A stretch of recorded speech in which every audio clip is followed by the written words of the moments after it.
Stotram. We thank you, Lord. Hallelujah. Hallelujah. Praise the Lord. நாம் ஜெபிப்போம். ஹalleluya. ஸ்தோத்திரம். We thank you, Lord. We thank you, Lord. Hallelujah. நன்றி தூய் ஆவியானவரே. ஸ்தோத்திரம். ஸ்தோத்திரம். அப்பா பிதாவே துதிக்கிறோம். நன்றி ஆண்டவரே துதிக்கிறோம். ஹalleluya. Praise the Lord. அப்பா ஸ்தோத்திரம். ஸ்தோத்திரம். ஸ்தோத்திரம். ஸ்தோத்திரம். நல்ல வாய் திறந்து நல்ல ஸ்தோத்திரம் பண்ணுங்க பார்க்கலாம். Praise the Lord. Praise the Lord. Praise the Lord.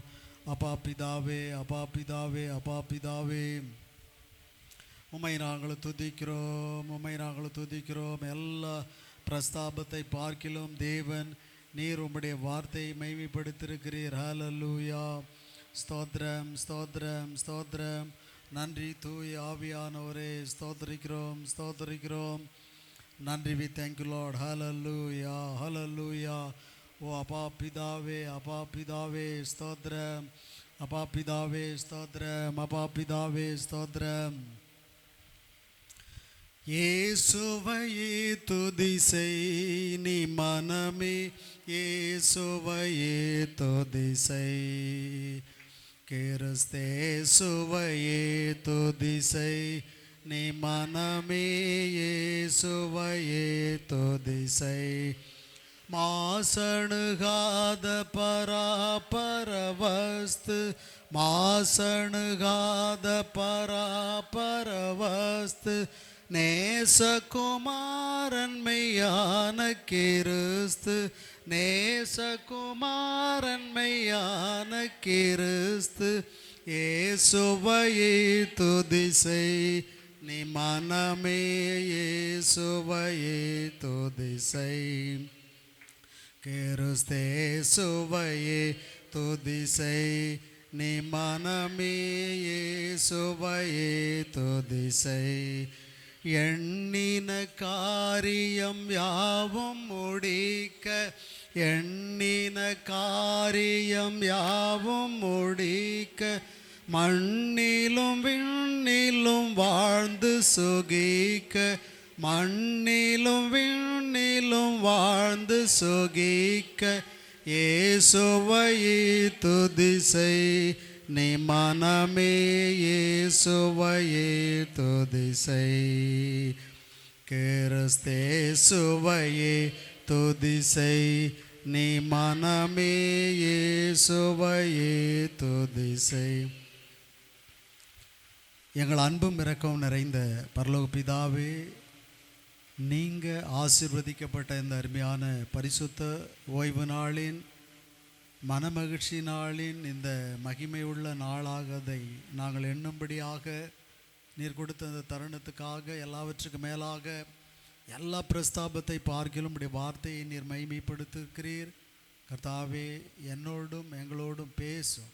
நம்முடைய பிள்ளைகளுக்கு இது எவ்வளவு முக்கியம் என்பதையும், இதன் மூலமாக தான் நம்முடைய பிள்ளைகளுக்கான பாதுகாப்பு, ஆசீர்வாதம், கிருபை, ஞானம், பலன், தைரியம் எல்லாம் கிடைக்கிறது என்பதை நம்முடைய வார்த்தையினால் உருவாக்கும். என்னோடு எங்களோடு கூட பேசும். இயேசு கிறிஸ்துவின் நாமத்தில் வேண்டிக் கொள்கிறோம் பிதாவே, ஆமென். நம்ம எல்லோரும் எழும்பி நிற்போம். லூக்கா சுவிசேஷம் 15ஆம் அதிகாரம் 11 முதல் 32 வசனங்களை நான் வாசிக்கிறேன், கவனியுங்கள். லூக்கா சுவிசேஷம் 15ஆம் அதிகாரம் 11ஆம் வசனம் முதல் 32 வரை. பின்னும் அவர் சொன்னது, ஒரு மனுஷனுக்கு 2 குமாரர்கள் இருந்தார்கள். அவர்களில் இளையவன் தகப்பனை நோக்கி, தகப்பனே, ஆஸ்திகளில் எனக்கு வரும் பங்கை எனக்கு தர வேண்டும் என்றான். அந்தப்படி அவன் அவர்களுக்கு தன் ஆஸ்தியை பங்கிட்டு கொடுத்தான். சில நாளைக்கு பின்பு இளைய மகன் எல்லாவற்றையும் சேர்த்து கொண்டு தூர தேசத்துக்கு புறப்பட்டு போய் அங்கே துன்மார்க்கமாய் ஜீவனம் பண்ணி தன் ஆஸ்தியை அழித்து போட்டான். எல்லாவற்றையும் அவன் செலவழித்த பின்பு அந்த தேசத்திலே கொடிய பஞ்சம் உண்டாயிற்று. அப்பொழுது அவன் குறைவுபட தொடங்கி இந்த தேசத்து குடிகளில் ஒருவனிடத்தில் போய் ஒட்டி கொண்டான். அந்த குடியானவன் அவனை தன் வயல்களில் பன்றிகளை மேய்க்கும்படி அனுப்பினான்.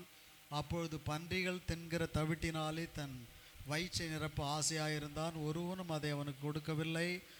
அவனுக்கு புத்தி தெளிந்த போது அவன், என் தகப்பனுடைய கூலிக்காரில் எத்தனையோ பேருக்கு பூர்த்தியான சாப்பாடு இருக்கிறது, நானோ பசியினால் சாகிறேன்.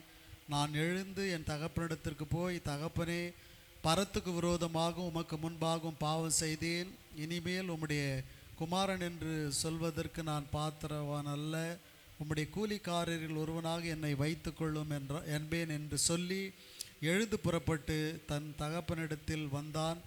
அவன் தூரத்தில் வரும்போதே அவனுடைய தகப்பன் அவனை கண்டு மனதுருகி ஓடி அவன் கழுத்தை கட்டிக்கொண்டு அவனை முத்தம் செய்தான். குமாரன் தகப்பனை நோக்கி, தகப்பனே, பரத்துக்கு விரோதமாகவும் உமக்கு முன்பாகவும் பாவம் செய்தேன்.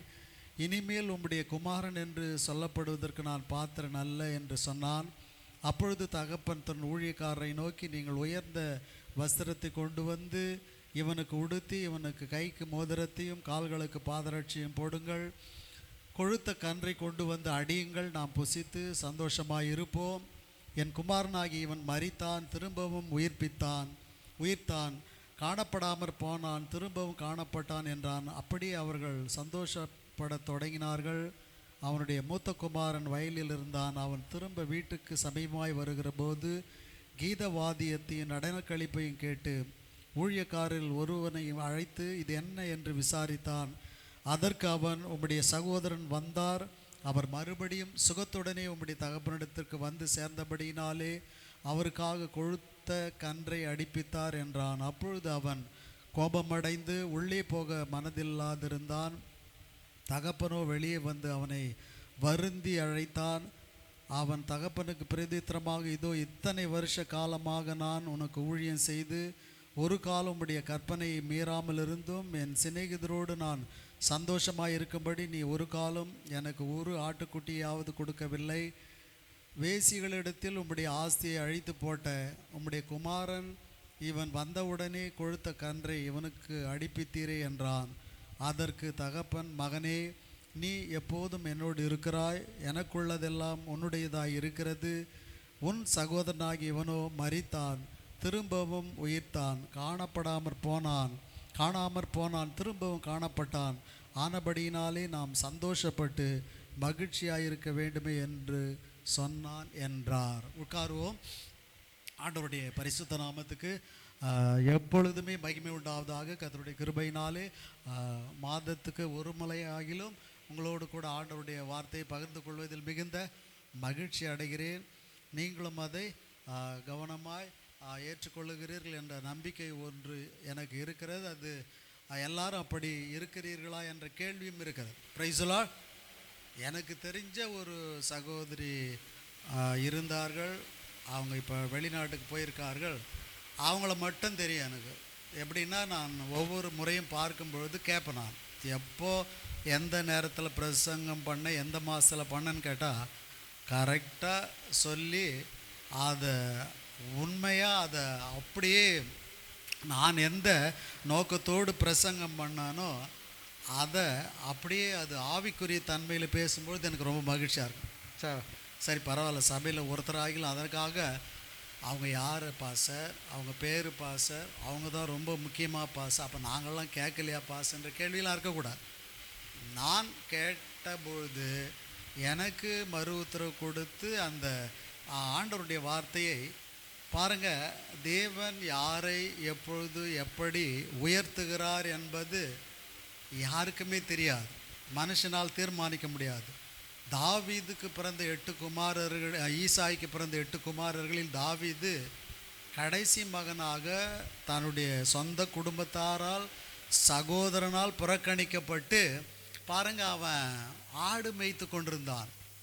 இப்போ ஆண்டவர் அபிஷேகம் பண்ணுவதற்காக, ராஜாவாக அபிஷேகம் பண்ணுவதற்காக சாமுவேலிடத்தில் வந்து, நான் சொல்கிறவனை நீ அபிஷேகம் பண்ணி இஸ்ரவேல் ஜனத்தின் அத்தனை ஜனங்கள் மத்தியில் அவனை ராஜாவாக அபிஷேகம் பண்ணப்பட வேண்டும் என்று சொல்லும் பொழுது, இப்போ சாமுவேலுக்கு ஒரு கன்ஃபியூஷன்.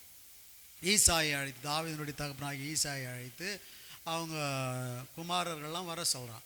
வரும்பொழுது பார்த்தா ஒவ்வொருவரும் பயங்கரமான பர்சனாலிட்டி, எல்லாம் ஒரு அரசு பணியில் வேலை செய்கிறாங்க. அவங்களுக்கு நல்ல ஒரு தனி மரியாதை குடும்பத்திலும் அவங்க தகப்பனிடத்திலும் இருந்தது.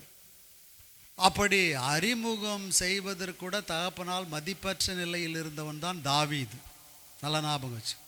மதிப்பற்ற நிலையில் தான் பெற்றெடுத்த பிள்ளைகளில் தானே அருவருக்கத்தக்கதாக பாருங்கள், எல்லாரையும் கவர்மெண்ட் வேலையில் சேர்த்து ஆர்மியில் சேர்த்து நல்ல வேலை செய்கிறவங்களாம் அறிமுகப்படுத்துகிறான்.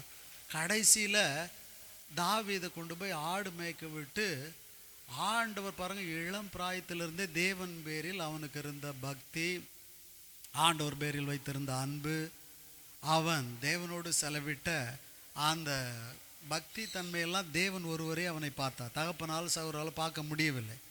இப்பொழுது தேவன் உயர்த்தும் வேலை வந்தது. ஆண்டவர் உயர்த்துகிற நேரம் வரும்பொழுது பாருங்கள், அதான் ஏற்ற காலத்திலே தேவன் உங்களை உயர்த்தும்படிக்கு அவருடைய பலத்த கைக்குள் அடங்கியிருங்கள். எப்படி இருங்க?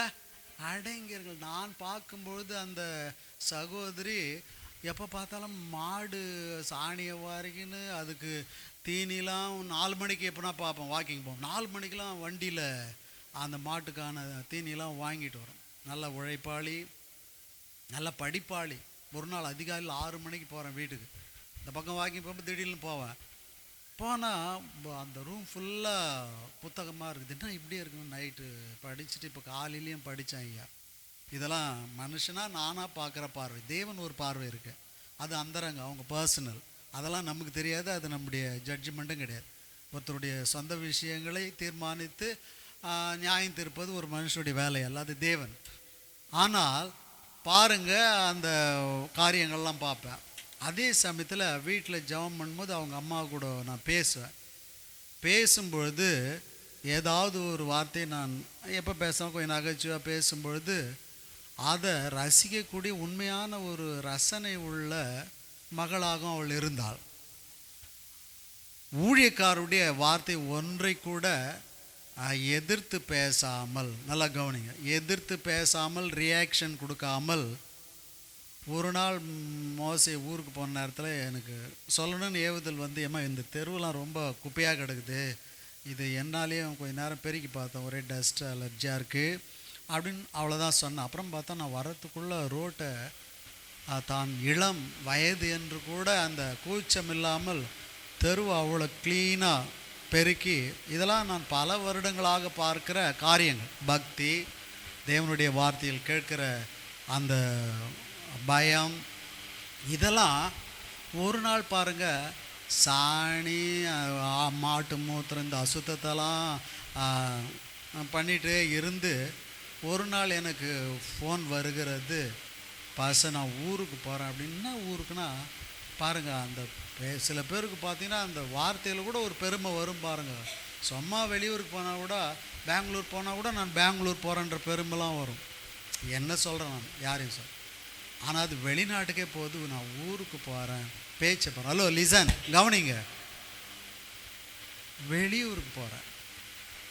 நான் எந்த முறை எப்போ போனாலும் ஊழியக்காரை கனம் பண்ணுவதில் அவ்வளோ ஒரு சரியான செயல்பாடு.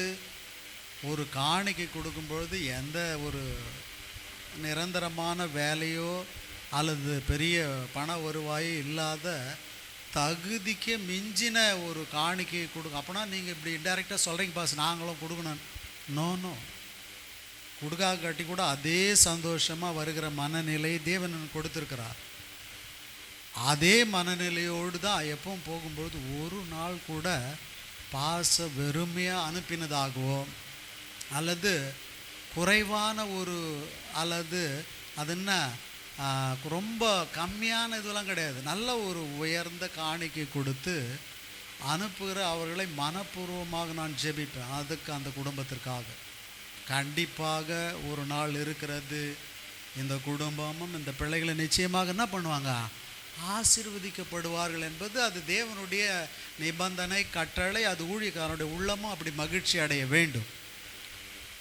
அந்த மகிழ்ச்சியை நினைத்தும் அதே சமயத்தில் அந்த ஆத்துமா இல்லாதது குறித்தும் எனக்கு மிகுந்த வேதனையும் அந்த பிரிவு கொஞ்சம் வருத்தமாகவே இருந்தது. ரூமில் ரொம்ப அப்படி கண் கலங்கின நிலையில் வரும்பொழுது என்னை தேர்ச்சி கொண்டேன். ஆண்டவரை, ஒவ்வொரு பிள்ளைகளுடைய எதிர்காலம் மிக முக்கியமான ஒன்று, அவருடைய வாழ்க்கை, அவங்களுடைய எதிர்காலம் ரொம்ப முக்கியம். அதே சமயத்தில் பண ஆசை பிடிச்சி அயல் நாடு அப்படின்லாம் போகாமல் குடும்பமாக போவது, அல்லது திருமணத்துக்கு முன்பாக ஒரு நல்ல பாதுகாப்பான சூழ்நிலையிலிருந்து வருவாயை பெற்றுக்கொள்ள. ஏன்னா ஔவையார் ஒரு பழமொழி சொல்லியிருக்காங்க, திரைக்கடல் ஓடியும் திரவி. பாருங்கள், வசனம் தெரியலனா கூட இது கரெக்டாக தெரியுது உங்களுக்கு. திரைக்கடல் ஓடியும் திரவியம் தேடு. ஒரு சோம்பேறி, ஒரு நேரத்தை வீணாக்குகிறவன், அவன் வசனம் சொல்லுகிறது, விதைக்கிற காலத்தில் விதைக்க மாட்டாளாம், அறுக்கிற காலத்தில் பிச்சை கேட்டாலும் அவனுக்கு ஒன்றும் கிடையாதுன்ற வசனம் இருக்குது.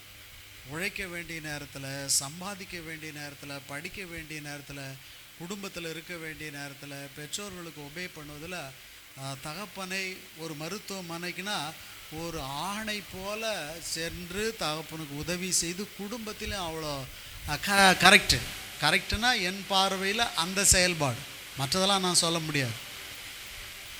இதெல்லாம் ஒரு விசுவாசிக்கு திருச்சபையில் நடைமுறைப்படுத்தி வாழ்வது என்பது ரொம்ப ரொம்ப ஆனால் தேவன் ஒரு டைம் வச்சுக்கிறார் பாருங்க.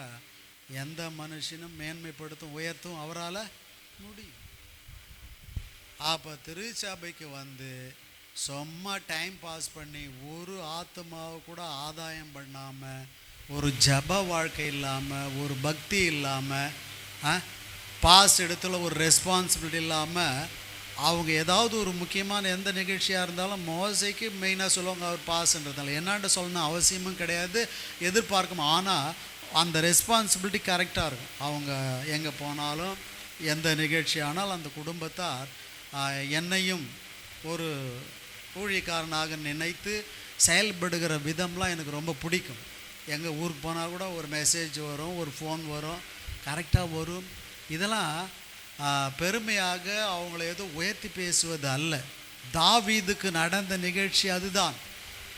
அவன் வெளிப்படையான மதிப்பு மரியாதை, தன் தகப்பனே தன்னை இழிவாக நினைத்த நிலையெல்லாம் மறந்து கர்த்தர் மேலே நம்பிக்கை வைத்து செயல்பட்ட பொழுது, இப்போது சாமுவேல் எல்லாரும் இட்டாப்போனா 7 பேர் வரான் தம்பிங்க, அண்ணன், இவன் தான் லாஸ்ட். அப்போ என்னப்பா ஆண்டவர் சொல்ல, இவன் இல்லை இவன் இல்லை இவன் இல்லைன்னு எல்லாரும் தள்ளிட்டு கடைசி 7 பேர் ரிஜெக்டட். இது வேதத்திலிருந்து படிக்காமல் சொல்கிறது. நான் கடைசியாக ஒருத்தன் எங்கேப்பா, ஒருத்தன் கூட கேட்கல, இன்னும் இவ்வளோதானா உன் பிள்ளைங்கள? இல்லைல்ல, அவன் ஒருத்தன் இருக்கிறான், அவன் ஆடு மேய்ச்சின்னு இருக்கிறான். அவன் எங்கே இருக்கிறான்? மாட்டுக்கு சாணி வாரிக்கின்னு இருக்குது. ஹலோ, நல்லா ஞாபகம். ஏற்ற காலத்திலே தேவன் உங்களை உயர்த்தும்படிக்கு என்னுடைய நிலைமை அதை விட கேவலமான ஒன்று. என் குடும்பத்தார் அப்படி தான். நானும் வீட்டில் லாஸ்ட். ஊழியத்திலும் ஒன்றும் எவனும் மதிக்க மாட்டான். இங்கேயும் மதிப்பு கிடையாது, எங்கேயும் கிடையாது. போன வாரம் இப்பொழுதெல்லாம் ரொம்ப ரிஜெக்டடாக, ரொம்ப செலக்டடாக ஒரு மாதத்தில் ஒரு ப்ரோக்ராம் மட்டும்தான் போவோம். ஆண்டவர்கிட்ட கொஞ்சம் பொருத்தனெல்லாம் பண்ணி இந்த ஊழியங்களை, வெளி ஊழியங்கள் டைம் வேஸ்ட் ஆகக்கூடாதுன்னு பண்ணுற ஊழியங்கள் செயல்படும் பொழுது, பாண்டிச்சேரி பாஸ் கண்டிப்பாக வரணும் பாஸ் அப்படின்ட்டு இந்த 1ஆம் தேதி திருவிருந்து நீங்கள் வரணும்னு சொல்கிறார் பாருங்கள். அப்போது நான் வந்தவாசி போகிறேன், ஃபோன் வருது, பாஸ் எங்கே வரீங்க? அப்புறம் திண்டிவனம் போகிறேன், இன்னொரு ஃபோன் வருது, பாஸை நான் இப்போ புதுசான ஒரு நல்ல பெரிய வாகனம், ஒரு மினிஸ்டருக்கு கிடைக்கிற வாகனத்தை ஒரு விசுவாசி, அவர் தான் மினிஸ்டருக்கே வண்டி ஓட்டுறாரு தம்பி, அவன் எப்போவுமே என்னை ரிசீவ் பண்ணுவான். பாஸை நீங்கள் எங்கே வரீங்க? நான் புதுசாக வாகனம் வாங்கினதுனால 4 வீலர் உங்களை ஃபஸ்ட்டு அந்த வண்டியில் ஏற்றுன்னு போனோன்னு நான் பாண்டிச்சேரிக்கு முன்னாடி டோலில் நின்றுக்கிறேன், வாங்க 1 மணி நேரத்துக்கு முன்னாடி. நான் சொன்னேன், நான் என்னப்பா பெரிய மினிஸ்டராக எனக்கோசம் 1 மணி நேரத்துக்கு முன்னாடி எதுக்கு நிற்கிற? அப்படிலாம் வேண்டாம், நான் அங்கேருந்து ஆட்டோ பிடிச்சி அங்கே சர்ச்சுக்கு நோ நீங்கள் வரணும். பிறகு நல்ல ஒரு விசுவாசி அட்வொகேட், நல்ல அந்த பாண்டிச்சேரிலேயே நல்ல ஒரு பாஸுடைய மகளை திருமணம் பண்ணிக்கிறேன். பாஸ் வந்தால் எங்கள் வீட்டில் தான் தங்கணும், இப்போ தான் நான் ஏசிலாம் போட்டு தனியாக ஒரு ரூம் வச்சுருக்கேன் அப்படின்ட்டு அந்த உபசரிப்பு, அந்த அழைப்பு, கர்த்தர் கனம் பண்ணின விதமையெல்லாம் நினைத்து என்னையே நான் அழுதேன். நான் உண்மையாகவே நமக்கு கூட இப்படிப்பட்ட கனம் இந்த உலகத்தில் இருக்குதுன்னா அது தேவனை தவிர வேற யாராலையும் நம்மளை யாரும் என்ன பண்ண முடியாது, கனப்படுத்த முடியாது. நம்மளை கனவீனப்படுத்துகிற ஆள் இந்த உலகத்தில் இருக்காங்க, குடும்பத்தில் இருக்கிறாங்க, நம்மை சுற்றி உள்ள மக்கள் இருக்கிறாங்க. நம்மளை கேவலமாக கனவீனப்படுத்தக்கூடிய சூழ்நிலைகள் மத்தியில் தேவன் பாருங்க, என்னை கனம் பண்ணுறவர்களை நான் என்ன பண்ணுவேன்? நான் கனம் பண்ணுவேன். அப்போ ஆண்டவரை கனம் பண்ணவங்கள ஆண்டவர் உதாசீனப்படுத்துவார்னு வசனம் இருக்குது. அது நேரம் தேவனுக்கு கொடுக்குற ஒவ்வொரு அவருடைய ராஜ்யத்துக்கு நீங்கள் செலுத்துகிற ஒவ்வொரு காரியம், உங்களுடைய பரிசுத்த வாழ்க்கை, தேவனிடத்தில் இருக்க தனிப்பட்ட அந்த ஐக்கியம், உறவுலாம் உங்களை ஒரு காலம் வரும்பொழுது ஒரு மிகப்பெரிய டாப்பில் எல்லாரும் வியந்து பார்த்து, இவங்களா இப்படியா, இவங்க மகளா அல்லது இவரா அப்படின்ற லெவலுக்கு எல்லாம் பார்க்குற அளவுக்கு தேவனுடைய அந்த உயர்த்துகிற செயல்பாடுக்கு பிறகு யோசேப்பு அப்படி கொண்டு போயிட்டார். தாவீதை கடைசியாக கேட்டு, எங்கேப்பா அவன் ஆடு மேய்க்கிறான்னு, போய் அவனை இட்டுன்னு வாயா அப்படின்னு உடனே இட்டுன்னு வரும்போது சாமுவேலுக்கே பாருங்க, ஒரு தீர்க்கதரிசி, எல்லாவற்றையும் முன்னாடி அறிவிக்கிறவன், அவனுக்கே புத்தி இல்லை. அவனை என்னடா இவன் ஆடு மேய்ச்சிட்டு வரான் அப்படின்ட்டு ஒரு மாதிரி பார்க்கும்பொழுது ஆண்டவர் சொல்கிறாரு, சாமுவேல், இவன் தான் நான் தெரிந்து கொண்டவன். நீ மனுஷன் பார்க்கிற விதமாக பார்க்கிறா, மனுஷன் முகத்தை பார்க்கிறான். மனுஷன் என்னத்தை பார்க்குறான்? முகத்தை பார்க்குறான்.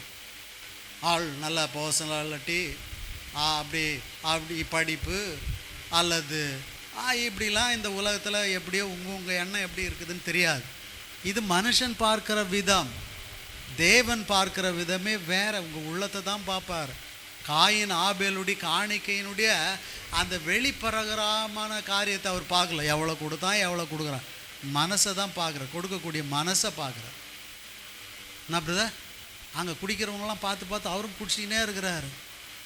நல்லா குடிச்சிடுங்க முதல்ல.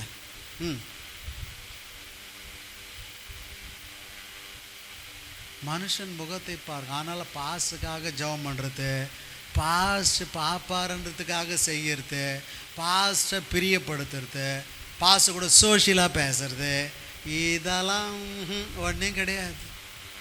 தேவனோடு ஐக்கியம் யாருக்கு சரியாக இருக்கும், அது மனுஷனாண்டையும் கரெக்டாக இருக்கும். அப்படி இருந்தால் இந்த உலகத்தில் ஏற்ற காலத்தில் தாவீதுனுடைய அந்த வாழ்க்கை, தேவனே எப்பொழுதும் துதித்து பாடுகிற அனுபவம் எழுதுகிறான் பாருங்க. கர்த்தரை நான் எக்காலத்திலும் ஸ்தோத்தரிப்பேன். படி அந்த வசனத்தை. எங்கே இருக்கா? இரு சொப்பனா, அந்த வசனம் எங்கே இருக்கா? ஏம்மா நான் சொப்பனாவை கேட்குறேம்மா. முந்திரி மண்டை மேலே ஒன்று போடுமா. யாருன்னா முதல்ல சொன்னான், பேதுரு முந்திரி கொட்டைன்னு வச்சார் ஆண்டவர் பேர். கடைசியில் பின்மாற்றம் ஆகி ஓடி போயிட்டான். இது யார் ரொம்ப முந்தி நான் பாரு நீ பண்ணுறாங்களோ, பின்மாற்றத்தில் மறுதளிக்கிற வாழ்க்கை வரும். ஏன்னா எல்லாம் எனக்கு தெரியுன்ற ஏகாம்பரம் பழமொழி. அது எல்லாம் தெரிஞ்சவங்கள, எதுவும் தெரியாதவங்களும் இல்லை, எல்லாருக்கும் எல்லாம் தெரியும். இங்கே இருக்கிறவங்க ஒரு அளவுக்கு. வாசி 34:1 வாசி. கர்த்தரை நான் எக்காலத்திலும் ஸ்தோத்தரிப்பேன், அவர் துதி, அவர் முடி எப்பொழுதும் என் தோளில் மேல் இருக்கும் அப்படின்னு எழுதியிருக்கா. அந்த முடி எங்கே இருக்கான்? தலைக்கு பின்னாடி இருக்கும். என்னம்மா, தலைமுடி எங்கே இருக்கணும்? தலைக்கு பின்னாடி இருக்கணும். அது விரிச்சு விட்டு முன்னாடி காட்டி ஸ்டைல் பண்ணக்கூடாது. இது சினிமா தேட்டரோ இல்லை பொழுதுபோக்குற இடமே கிடையாது. தலையை ஒழுங்காக பின்னி பின்னாடி போட்டு ஒழுங்காக ஒரு பண்பான உடைகள்லாம் உடுத்தி, இது விசுவாசியுடைய ஒழுங்கு. அதை நம்ம எப்பவுமே தெரிந்து கொள்ள வேண்டும். அது பெற்றோர்கள்லாம் சொல்லிக் கொடுக்க வேண்டும். எப்படி போகணும், எப்படி வரணும், எப்படி உடை உடுத்தணும், எப்படிலாம் இருக்கணும் அப்படி. கர்த்தரை நான் எக்காலத்திலும் ஸ்தோத்தரிப்பேன். எந்த காலத்திலும் கர்த்தருக்கு நன்றி செலுத்தி கொண்டே இருக்கணும். ஆடு மேய்க்கும் போது நன்றி, ராஜாவாக சிங்காசனத்தில் வீற்றிருக்கும் பொழுதும் ஆண்டவருக்கு நன்றி. கஷ்டம் வந்தால் உடனே அவ்வளோதான், கர்த்தர் எங்கே இருக்கிறாரு, நானும் எவ்வளோ ஜெபம் பண்ணிச்சோன்னு பார்த்தேன், எவ்வளோ காணிக்கை கொடுத்தேன், எனக்கு தான் எல்லா பிரச்சனையும் வருது, என் கையில் எங்கே 10 பைசா இருக்குது, இருக்காது. இதே கேள்வி கேட்டிருந்தா கடைசி வரைக்கும் இருக்காது. நம்ம உனக்கு இருக்காது தானே, இருக்காது தானே. இருக்காதுன்னா 2 காதுன்னு அர்த்தம். அப்படி சொன்னால் தான் புரியும் பலுக்கு. இருக்காதுன்னா 2 காதுன்னு அர்த்தம். 2 காது இருக்குதா கேட்குறியா? காதை தான் முடியாளி மறைச்சிக்கிறாங்க. எங்கே போக போகுது உள்ளா?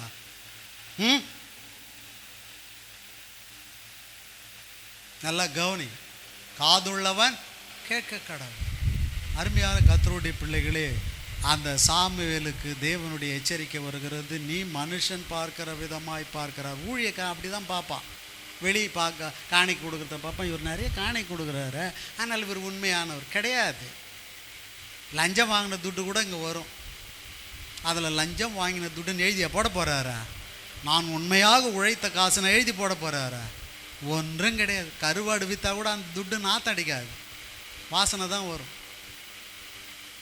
ஆகவே ஆண்டவருக்கு தெரியும் நீ எந்த மனதோடு இருக்கிற அப்படின்னு. ஆண்டவர் பார்த்தாரு, டேய் இவன் தான் நான் தெரிந்து கொண்டவன், இவனை அபிஷேகம் பண்ணு.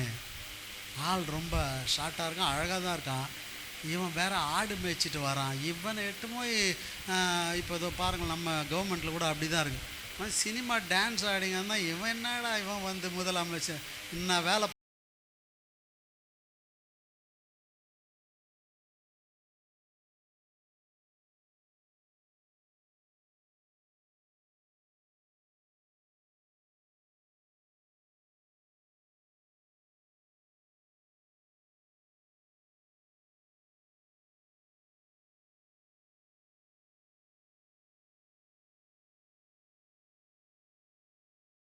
கிறிஸ்து ப்ளஸ் அவன், கிறிஸ்துவை உடையவன், கிறிஸ்துவனுடைய வார்த்தையின்படி நடப்பவன், கிறிஸ்துவையே தெய்வமாக வணங்குகிறவன், கிறிஸ்து தான் தெய்வம் என்று அறிக்கை செய்கிறவன். ஜோசப் விஜய் கிறிஸ்டியன் கிடையாது, பேரில் கிறிஸ்தவர். உண்மையான கிறிஸ்துவராக இருந்தால் அவர் உண்டாக்கின தெய்வத்தை தவிர வேறு தெய்வத்தை என்ன பண்ண மாட்டாரா? வணங்க மாட்டார். அதனால் ஒருத்தன் போன மாதம் பாருங்கள் இராணுவத்தில் இருந்தார், அவர் தான் அதுக்கு தளபதி, அவர் தான் இவர். அப்போ மேலிடத்திலிருந்து ஒரு விக்கிரக கோயிலுக்கு போகும்பொழுது அங்கே இவர் தான் போய் அந்த பூஜை சாமான் அதெல்லாம் எடுக்கும்போது, உண்மையாக படித்தேன், அதெல்லாம் எழுதி வச்சேன்னு ஒரு டைரியில் இருக்குது, இந்த காலத்தில் நடக்குது. அப்போ அவர் அந்த விக்கிரக கோயிலுக்குள்ளே போய் இந்த ஜாமான் இந்த வழிபாட்டுக்கெல்லாம் முன்னில் நிற்கணும் போது நானும் வெளியில் நிற்கிறேன், நீங்கள் போய் பண்ணிட்டு வாங்கன்னு. அவருக்கு எத்தனை 1000 சோல்ஜருக்கு மேலே இருக்கிறான், நீங்கள் பண்ணிட்டு வாங்கப்பான்னு வெளியே நிற்கும் போது இது அவருடைய ஹையர் அஃபீஷியலுக்கு போன உடனே இம்மிடியேட்டாக கோர்ட் வரைக்கும் போய் அவரை டிஸ்மிஸ் பண்ணிட்டாங்க. டிஸ்மிஸ் பண்ணது கூட இல்லை, ஒரு பைசா பெனிஃபிட் இல்லாத வீட்டுக்கு போகணுன்னு சொல்லிட்டாங்க. அவர் எதிர்த்து எதோ பண்ணி பார்த்தாரு, கேஸ் போட்டார். நான் என்னுடைய வேலையில் கரெக்டாக இருந்திருக்குன்னு சொன்னேன். ஆஹா, இன்றைக்கி நம்ம இந்தியா எவ்வளோ கேவலமாக இருக்குப்பா. மனித சுதந்திரம், நீங்களும் நானும் இந்த சுதந்திர இந்தியாவில் வாழ்ந்தாலும் இன்னும் நம்முடைய உண்மை தெய்வத்தை சுதந்திரமாக ஆராதிக்க மதம் என்கிற அடிப்படையில் இன்றைக்கு இந்த தேசம் பிடிபட்டிருக்கிறது. அதுக்காக ஜபம் பண்ணுங்க. அவன் பாருங்கள் இன்றைக்கிங்க இப்போ 2 மாதம் முன்னே நான் படித்து உண்மை நியூஸில் பயங்கரமாக வந்தது. அவர் அப்படியே விட்டுட்டு வந்தார், ஒரு பைசா பெனிஃபிட்டில் 30 வருஷத்துக்கு மேலே மிலிட்ரியில் ஒர்க் பண்ணியிருக்காரு, ஒரு பைசாவும் இல்லை. ஆண்டவரை நான் மறுதளிக்க மாட்டேன், நான் போய் அந்த விக்கிரகத்துக்கு நான் பூஜைலாம் செய்ய மாட்டேன்னு ஓப்பனாக சொல்லிட்டாருங்க. அவன் பரலோகம் போவானா, இவன் போவானா? யோசிச்சு பாருங்க, நல்லா யோசிச்சு பாருங்க. தேவன் நேற்றும் இன்றும் என்றும் மாறாதவர். கர்த்தர் தமது உண்மையிலிருந்து விலகவே மாட்டார். அவருடைய உண்மை நின்று அவர் விலகிற தேவன் அல்ல. ஆகவே அவருடைய பிள்ளைகளும் அப்படிப்பட்ட பிள்ளைகளாக இருக்கும்படி அழைக்கும்போது அதில் என்ன வேணாலும் எப்போ வேணாலும் நடக்கலாம், என்ன வேணாலும் நடக்கலாம். அதில் நிற்கிறான் பாருங்க, முடிவு பறிந்த நிலைப்பவனே ரட்சிக்கப்படுவான். வாழ்க்கையில் வருகிற பிரச்சனை, போராட்டம், இழப்பு, என்னென்ன இழப்புகள். என் மகனை 11 வருஷத்துக்கு முன்னே இழக்கும்போது இது என்ன என் வாழ்க்கையில். ஒரு சீஃப் டாக்டர் அந்த கேன்சர் ஹாஸ்பிட்டலில் சீனிவாசன், அவர் தான் டைரக்டர் இன்சார்ஜாக இருந்தவர், ஓடியாரார். நான் லீவெலாம் முடிச்சு, சந்திரன் சார் நீங்கள் ட்ரூ கிறிஸ்டின் இப்படி சொல்கிறார். என் கூட அவ்வளோ பேசுனதே இல்லை. ஒரு கடவுளுக்கு பயப்படுற குடும்பம், உங்கள் குடும்பம் நல்லா தெரியும் எங்களுக்கு. உங்களுக்கு இந்த இழப்பு வந்திருப்பது எனக்கு கவலையாக தான் இருக்குது. ஆனாலும் இதே போல் நிகழ்ச்சி வேலூரில் உங்களை மாதிரி பக்கா சீப், எனக்கு சீப்பாக இருந்த ஒரு டாக்டர், அவர் குடும்பமே ஆக்சிடெண்ட்டில் இறந்து போச்சு, அதனால் உங்களுக்கு மட்டும்தான் நினச்சி ஃபீல் பண்ணாதீங்கன்ட்டு என்னை தேய்ச்சிட்டு போனார். சீனிவாசன் இப்போ கூட இருக்காருன்னு நினைக்கிறேன் கேன்சர் ஹாஸ்பிட்டல். அவர் தான் முன்னே டைரக்டர் இன்சார்ஜ் அவர் ரேடியாலஜியில்.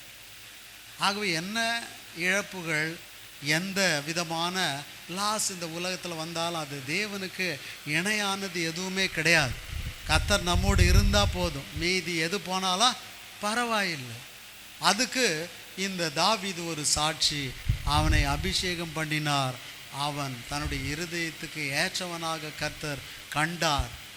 அவனை போல இஸ்ரவேலில் பூரணமான அரசாட்சி செய்தவன் இல்லை. ஆகவே அருமையான கர்த்தருடைய பிள்ளைகளே, விசுவாசிகள் என்றால் நீங்கள் ஆத்தும பாரம் உள்ளவர்களாக இருக்க வேண்டும், சுவிசேஷ வாஞ்சி இருக்க வேண்டும்.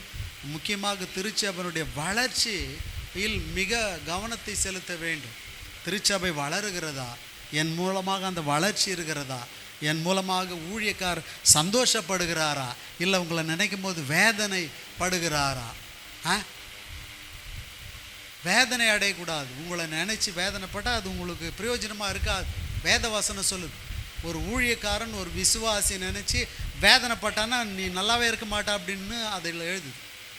வெளிப்படையாக சொல்லும்போது ஏன் வேதனைப்படுறாருன்னா, ஒழுங்காக சபையில் நடக்கலை, கர்த்தருக்கு பயப்படலை, சபையினுடைய வளர்ச்சியில் எந்த ஒரு கவனத்தையும் செலுத்தலை, ஊழியக்காரனுடைய எந்த காரியத்திலையும் ஊழியத்தோடு இணைந்து செயல்பட மற்ற காரியங்களை குறித்து அல்ல. அப்போ வெளிப்படையாக ஊழியக்காரன் கூட எதுவும் இசைந்து போகலனா தேவனோடு இருக்கிற உறவில் எப்படி இருக்க முடியும்? நிச்சயமாக இருக்க முடியாது. அதுதான் உண்மை. அது எப்படி நீங்கள் சொல்லப்படும்னா அதான் தோற்றத்தின்படி தீர்ப்பு செய்கிறது மனுஷன். தேவனுக்கு தெரியும் உங்கள் செயல்பாடு. அப்போது இப்போலாம் ஒரு விசுவாசியை சொல்கிறேன்னா, இவ்வளோ நாளாக சொன்னதில்லை, பெயரையும் குறிப்பிடவில்லை, ஆனாலும் என்னுடைய மனதில் பட்டதை நான் சொல்ல வேண்டியது எப்பொழுது நல்லதையும் சொல்லுவேன், தவறையும் சுட்டி காட்டும். அது என்னுடைய பழக்கம். நல்ல காரியத்தையும் என்கரேஜ் பண்ணுறதுக்கு சொல்லுவேன். கெட்டதுன்னா என்ன, நீ தவறு செஞ்சு அதையும் என்ன பண்ணி ஆகணும், தண்டனைக்கு உள்ளாகாதபடிக்கு அதை சொல்லி ஆகணும். இல்லைன்னா அப்படி கண்டுங்கானதை விட்டால் எங்கன்னா போய் மாட்டி சிக்கி சீரழிய வேண்டித்தான்.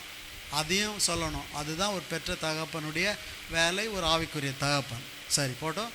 இப்போது அதை மனசில் வச்சுங்க. இந்த சபைக்கு ஜெபம் பண்ணுங்க. சபை பாருங்கள். இன்னொரு சாட்சியம் சொல்கிறேன். இந்த என்னுடைய ரிட்டையர்மெண்ட் 2016 2015 மோசையோடு இணைந்து பேசுகிற பழக்கம் வந்து இப்போ அவ்வளோ கிடையாது. அப்போ இந்த ஊழிய காரியங்கள், இவன் ஒரு காலத்தில் இந்த ஊழியத்தை செய்யணுன்னு ஒவ்வொரு காரியத்திலும் கொஞ்சம் கொஞ்சம் சொல்லுவேன். அப்போ இப்போ இந்த இடம்லாம் கட்டி முடிச்சாச்சு, இடம் ரெடி ஆகிடுச்சு, எப்படியோ அது இது வாங்கி, ஆனால் சேர் போட்டு கொஞ்சம் ஜனங்க வந்தால் கொஞ்சம் ஃப்ரீயாக இருக்கணுன்ட்டு எனக்கு வந்த ஃபஸ்ட்டு ரிட்டையர்மெண்ட், அது கூட ரிட்டையர்மெண்ட் ஆகலை, அந்த ஜிபிஎஃப் 34 வருஷம் கஷ்டப்பட்டு பிடிச்ச பணத்தில் ஒரு அமௌண்ட்டு வருதுங்க. அதான் கொஞ்சம் அதிகமான அமௌண்ட். அதில் ஒரு 50 சேர் வாங்கலாம் வா அப்படின்னு போனேன். 2 சேரே கடன் வாங்கி யூஸ் பண்ணேன் என் வாழ்க்கை. பொன்னையனுக்கு ஐயாவோட போய்ட்டு உக்காந்து 250 ரூபா இல்லாமல் 2 சேர் வீட்டில் வந்தால் இவ்வளோ பெரிய வீடாகுதுன்னு கடன் வாங்கி அந்த சேரை வாங்கி போட்டேன். ஆனால் ரிட்டையர்மெண்ட் வருவதுக்கு முன்பாகவே எது முதல் பணம் வருதோ அதை ஃபஸ்ட்டு சேர் வாங்கி போடலாம் அப்படின்ட்டு மோசிட்டுன்னு போய் 50 சேர் அந்த லக்ஷ்மி டாக்ஸி எதிர்க்கு ஒரு கடை, அங்கேருந்து தான் வாங்கி அந்த போட்டது நான் செஞ்சதுன்னு கத்தர் கொடுத்த போனால் கத்தருக்காக அதை நினச்சி ஏன் ஃபீல் பண்ணுறேன்னா, போட்டு 18-19 வருஷம், 18 வருஷங்கள 16னா பாருங்கள், 15 2025 இத்தனை வருஷம் ஆச்சு. ஆனால் அந்த சேரு சிலதெல்லாம் எங்கே இல்லை, கவனம் என்ன கவனம் எங்கே இருக்குதுன்னே தெரியல. 50 சேரில் இங்கே 25 இருக்குதான்னு தெரியல. வருஷத்துக்கு வரும்போது பெயிண்ட் மட்டும் மாறுது, ஆள் மாறல, ஆளுங்களும் வந்து சேரல. சில சேர்லாம் காலியாக இருக்குது. அதை நினச்சி வேதனைப்பட்டேன் நான். ஆண்டவரே 50 சேர் வாங்கி போட்டோம்பா, ஒரு 50 ஆத்மாக்க கூடாதா இத்தனை வருஷத்தில்? ஒரு 50 ஆத்மா சபைக்கு வரக்கூடாதா? யோசிச்சு பாருங்கள். இப்போ தான் தொடங்கினா, நான் 10 வருஷமாக பார்க்குறேன், நூற்றுக்கணக்கான ஆத்துமாக்கள், நல்ல சபை வளர்ச்சி அடைந்து கொண்டே இருக்குது. பில்டிங்லாம் நல்ல ப்ராக்ரஸில் போய்கொண்டே இருக்குது. இது யாரை போய் கேட்க முடியும், யாராண்ட சொல்ல முடியும்?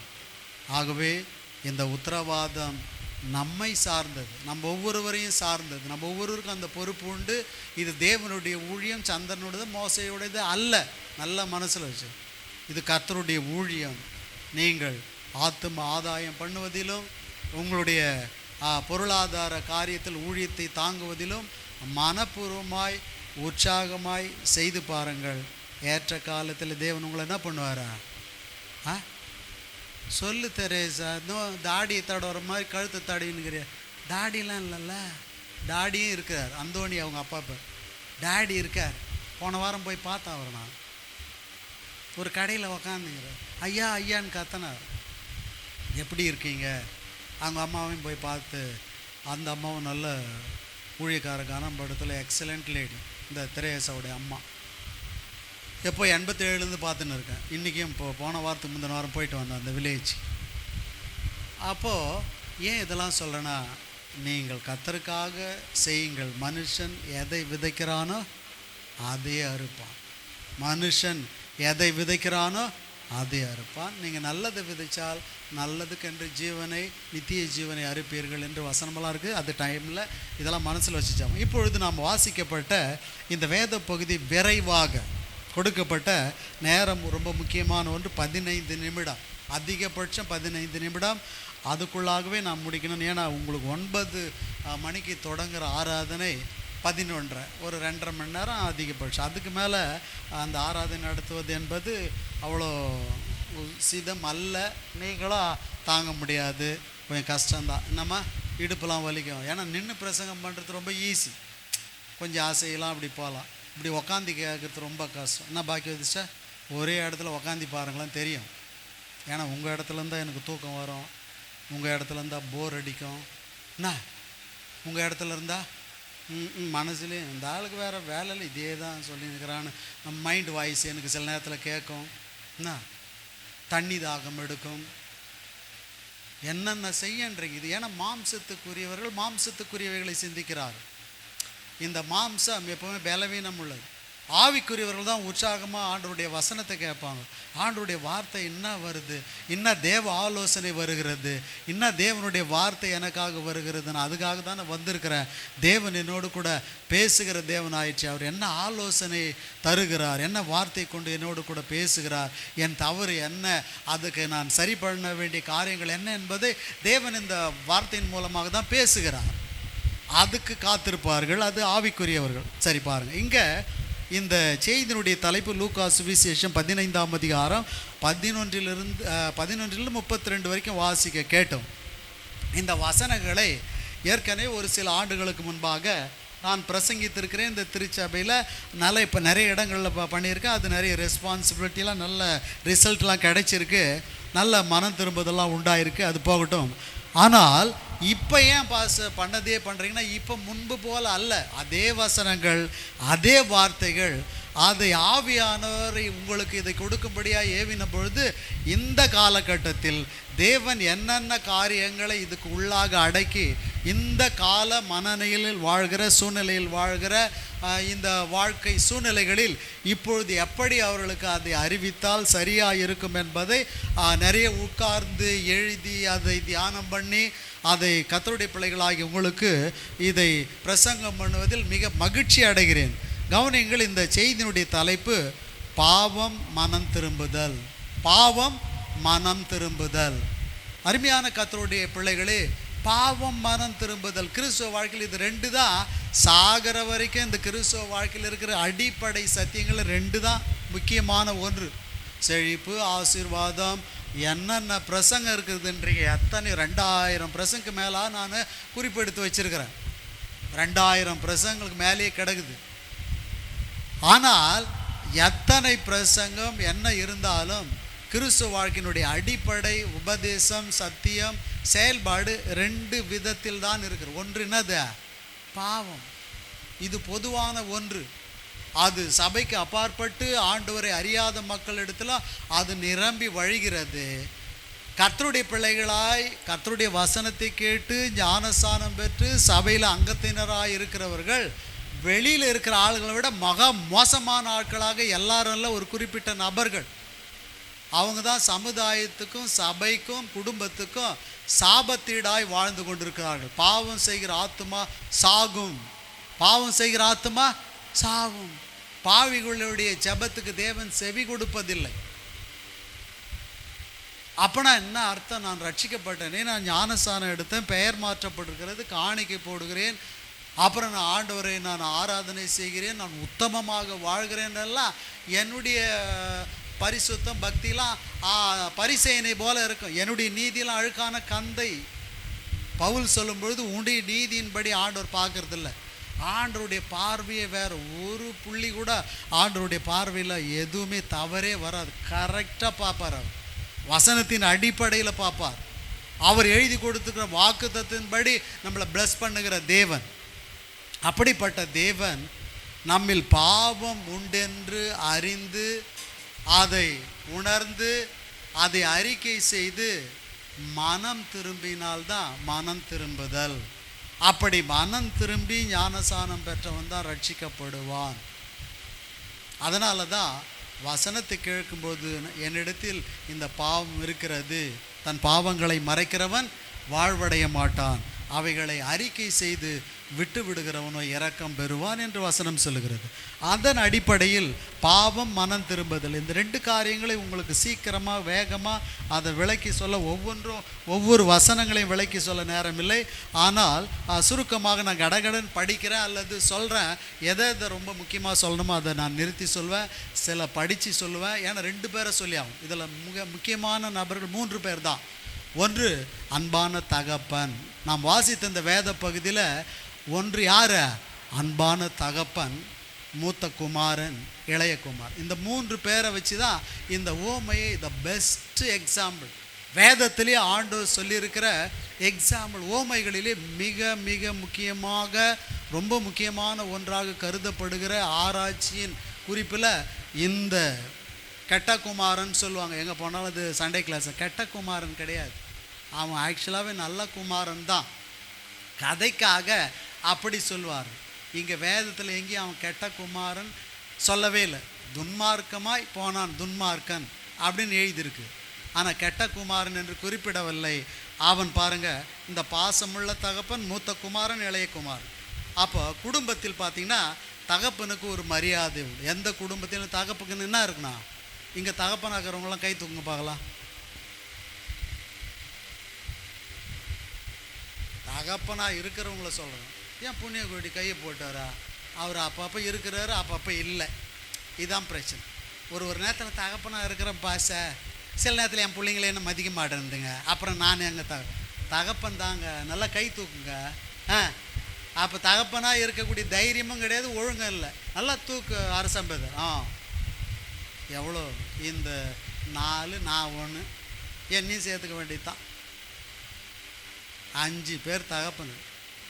கேள்வி கேட்டுப்பேன், நான் உண்மையான தகப்பனாக இருக்கிறேன்னா என் பிள்ளைங்களுக்கு வீட்டில் போய் எழுதி, உண்மையாகவே தகப்பன் தன் பிள்ளைகளுக்கு இறங்குகிறது போல கர்த்தரும் தம்பது பயந்தவர்களுக்கு என்ன பண்ணுறாராம், நீ ஆண்டவருக்கு பிள்ளையாக இருந்தீன்னா ஆண்டவர் உனக்கு தகப்பனாக இருந்தால் உனக்கு இரக்கம் வைப்பார். உனக்கு என்ன பண்ணுவார்? இரக்கம் வைப்பார். தகப்பன் தன் பிள்ளைக்கு இறங்குறது போல. என் மோசே மகன் செய்யாத அமக்களம் கிடையாது. அன்றும் இன்றும் என்றும், நேற்றும் இன்றும் என்றும் சொல்கிறதுக்கு இல்லை. ஆனால் அவருக்கு ஒரு பிரச்சனை, அவர் தாங்க முடியாத வேதனையிலேருந்து என் உள்ளம் உடைஞ்சிரும். உடனே கோபம் வரும், குத்திலாமான்னு கூட வரும் சில நேரத்தில், ப்ராமிஸ். ஆனால் ஆபத்து பிரச்சனைன்னும் போது ஆடா இப்படி ஆகி போச்சு ஆண்டவரே. பாருங்கள், ஒரு மாம்சமான தகப்பனுக்கு ஆட்டோமேட்டிக்காக வந்துடுது. இது உண்மையான தகப்பனுக்கு ஒரு குணம். இது எல்லா தகப்பனுக்கும் இருக்கணும். சில பேர் அவன் ரூட்டில் தகப்பனா இல்லாதவன் வேறு மாதிரி இன்னொரு பொம்பளை கூட தொடர்பு வச்சுக்கலாம், தகப்பனாக இருக்க மாட்டான் அவன். ஆக்சுவலாக என்ன உண்மையாக மனைவிக்கு ஒரு புருஷனாக இருந்து ஒரு தகப்பனாக இருந்து செயல்படும் அந்த உணர்வு இருக்கும். ஐயோ என் பிள்ளையாயிடுச்சு, அவனுக்கு இப்படி ஆயிடுச்சு, நான் என்ன அப்படி தான் நம்முடைய ஆண்டவரை நினைக்கிறாராம். அதுதான் வசனம் எழுதியிருக்கு. எதில் போய் படித்து பார், 103ஆம் சங்கீதத்தில். இப்போ இல்லை, ஹலோ இப்போ இல்லை, வீட்டில் போய் படி. தகப்பன் தன் பிள்ளைக்கு இறங்குகிறது போல கர்த்தரும் தமக்கு, நீ ஒரு பெரிய ஆபத்தில் மாட்டிட்ட, சிக்கலில் மாட்டிட்டுனா ஆண்டவர் இரக்கம் வைக்கிறார். ஐயோ என் பிள்ளை மாட்டிட்டானே, பாவம் தான் செஞ்சான், தப்பு தான் செஞ்சான், சொன்ன பேச்சு கேட்கல, ஆனாலும் ஆண்டவர் இரக்கம் வச்சுறார், என் பிள்ளை ஆகியிருக்கான் அப்படின்ட்டு. அதே போல தான் மாம்சமான தகப்பனும். அப்போ பாருங்கள், குடும்பத்தில் தகப்பனுக்கு ஒரு மரியாதை உண்டு, எதிர்த்து பேச மாட்டார்கள். தகப்பனுக்கு என்ன உண்டு? குடும்பத்தில் மரியாதை உண்டு. அந்த மரியாதை தேவன் மூலமாக ஏற்படுத்தப்பட்ட ஒன்று. இறுதி வரை, மரணம் வரைக்கும் அவருக்கு அந்த மரியாதை உண்டு. எதிர்த்து பேசக்கூடாது. தகப்பனை என்ன பண்ணக்கூடாது?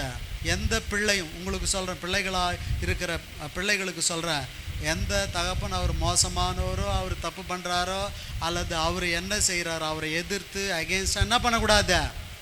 சொல்ல, பேச மாட்டேன். பிள்ளைங்கள்லாம் சொல்லு, நான் இனிமேல் பேச மாட்டேன். அவர் செய்யறது தெரியுமா பாச உனக்கு?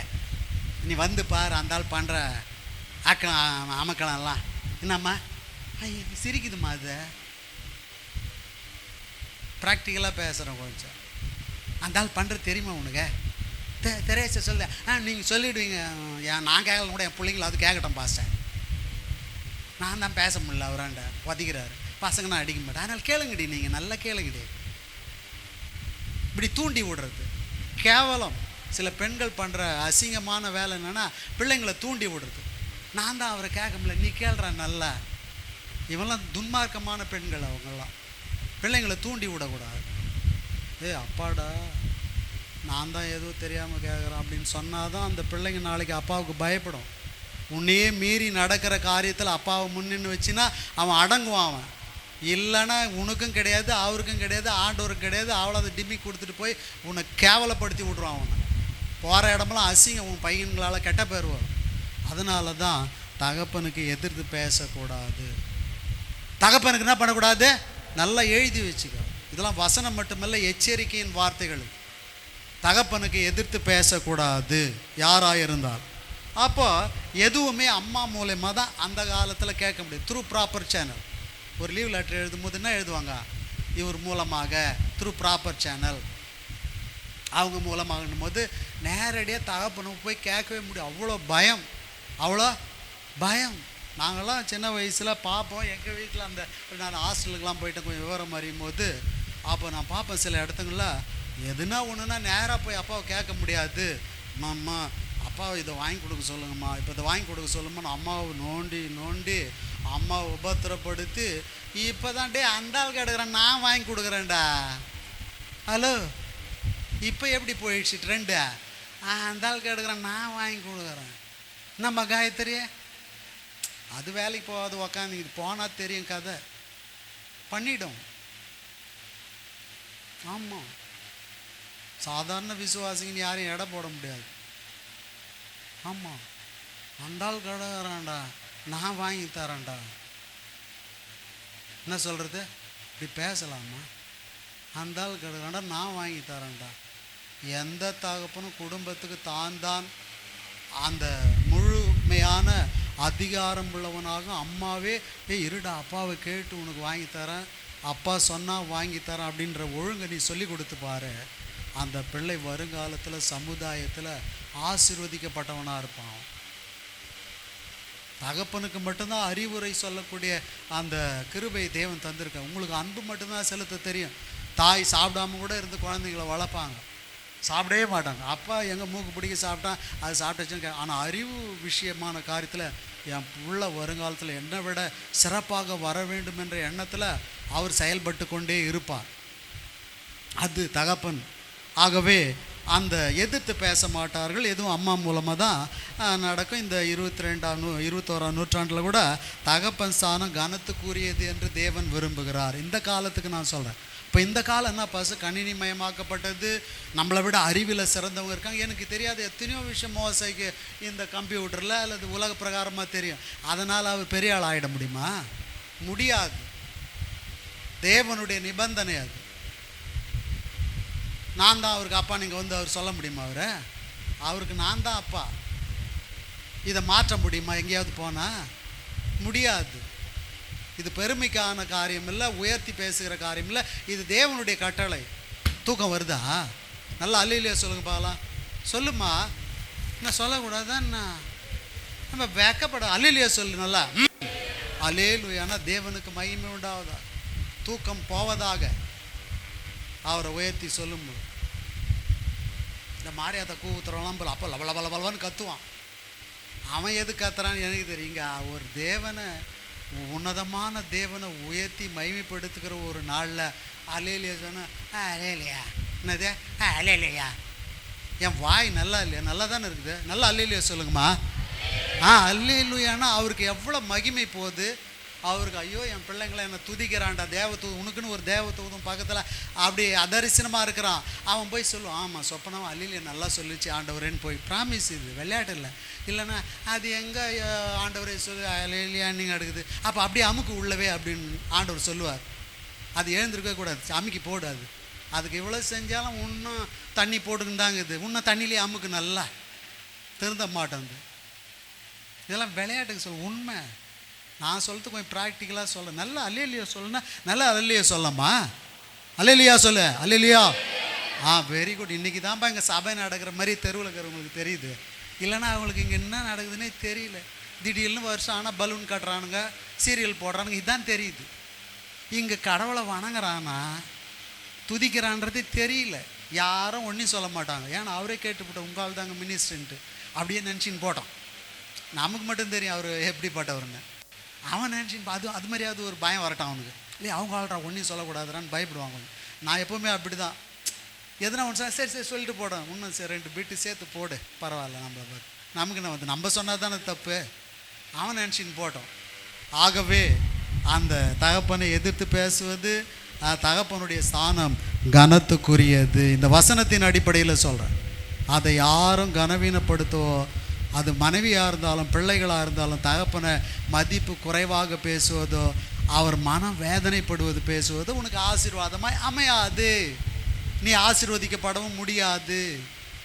ஹலோ, இன்றைக்கி என்னுடைய மகள் திருச்சியிலேருந்து மாமியார் வீட்டிலேருந்து ஆராதனைக்கு நேரம் ஆகிடுச்சுப்பா, ஈவினிங் ஆராதனைக்கு போகிறோன்னு சொல்லும்பொழுது அவள் சொல்கிறா, அப்பா எனக்கு கொஞ்சம் நேரம் ஆகிடுச்சு, இன்றைக்கி நாங்கள் காரில் கிளம்பும் திருச்சியிலேருந்து போகிறாங்க. நான் அதையாமல் என்னென்னு சொல்ல, இல்லைப்பா அப்பத்துலேருந்து நான் சொல்லி பழக்கமாகிடுச்சு, இங்கே வளர்ந்த காலத்துலேருந்து சொல்லின்னா ஆயிடுச்சா. எனக்கு இப்போ பொண்ணுன்ற இதுவும் கிடையாது, அவன் இன்னொருத்தனுக்கு மனைவி, சொல்ல வேண்டிய அவசியமே இல்லை. தகப்பனுடைய ஸ்தானம் கனத்துக்குரியது. அவங்க நன்றாக இருக்கிறார்கள். கணவன் மனைவி பிள்ளை எப்படி இருக்காங்க? நன்றாக இருக்கிறார். ஆண்டவர் கிருபையினால் உங்கள் ஜபத்தினால் ஆசீர்வாதமான ஒரு வாழ்க்கை வாழ்கிறார்கள். தன் மாமியார் தன் மகளை போல நேசிக்கிறார்கள். ஆகவே அருமையான கர்த்தருடைய பிள்ளைகளை தகப்பன் ஸ்தானம் கனத்துக்குரியது.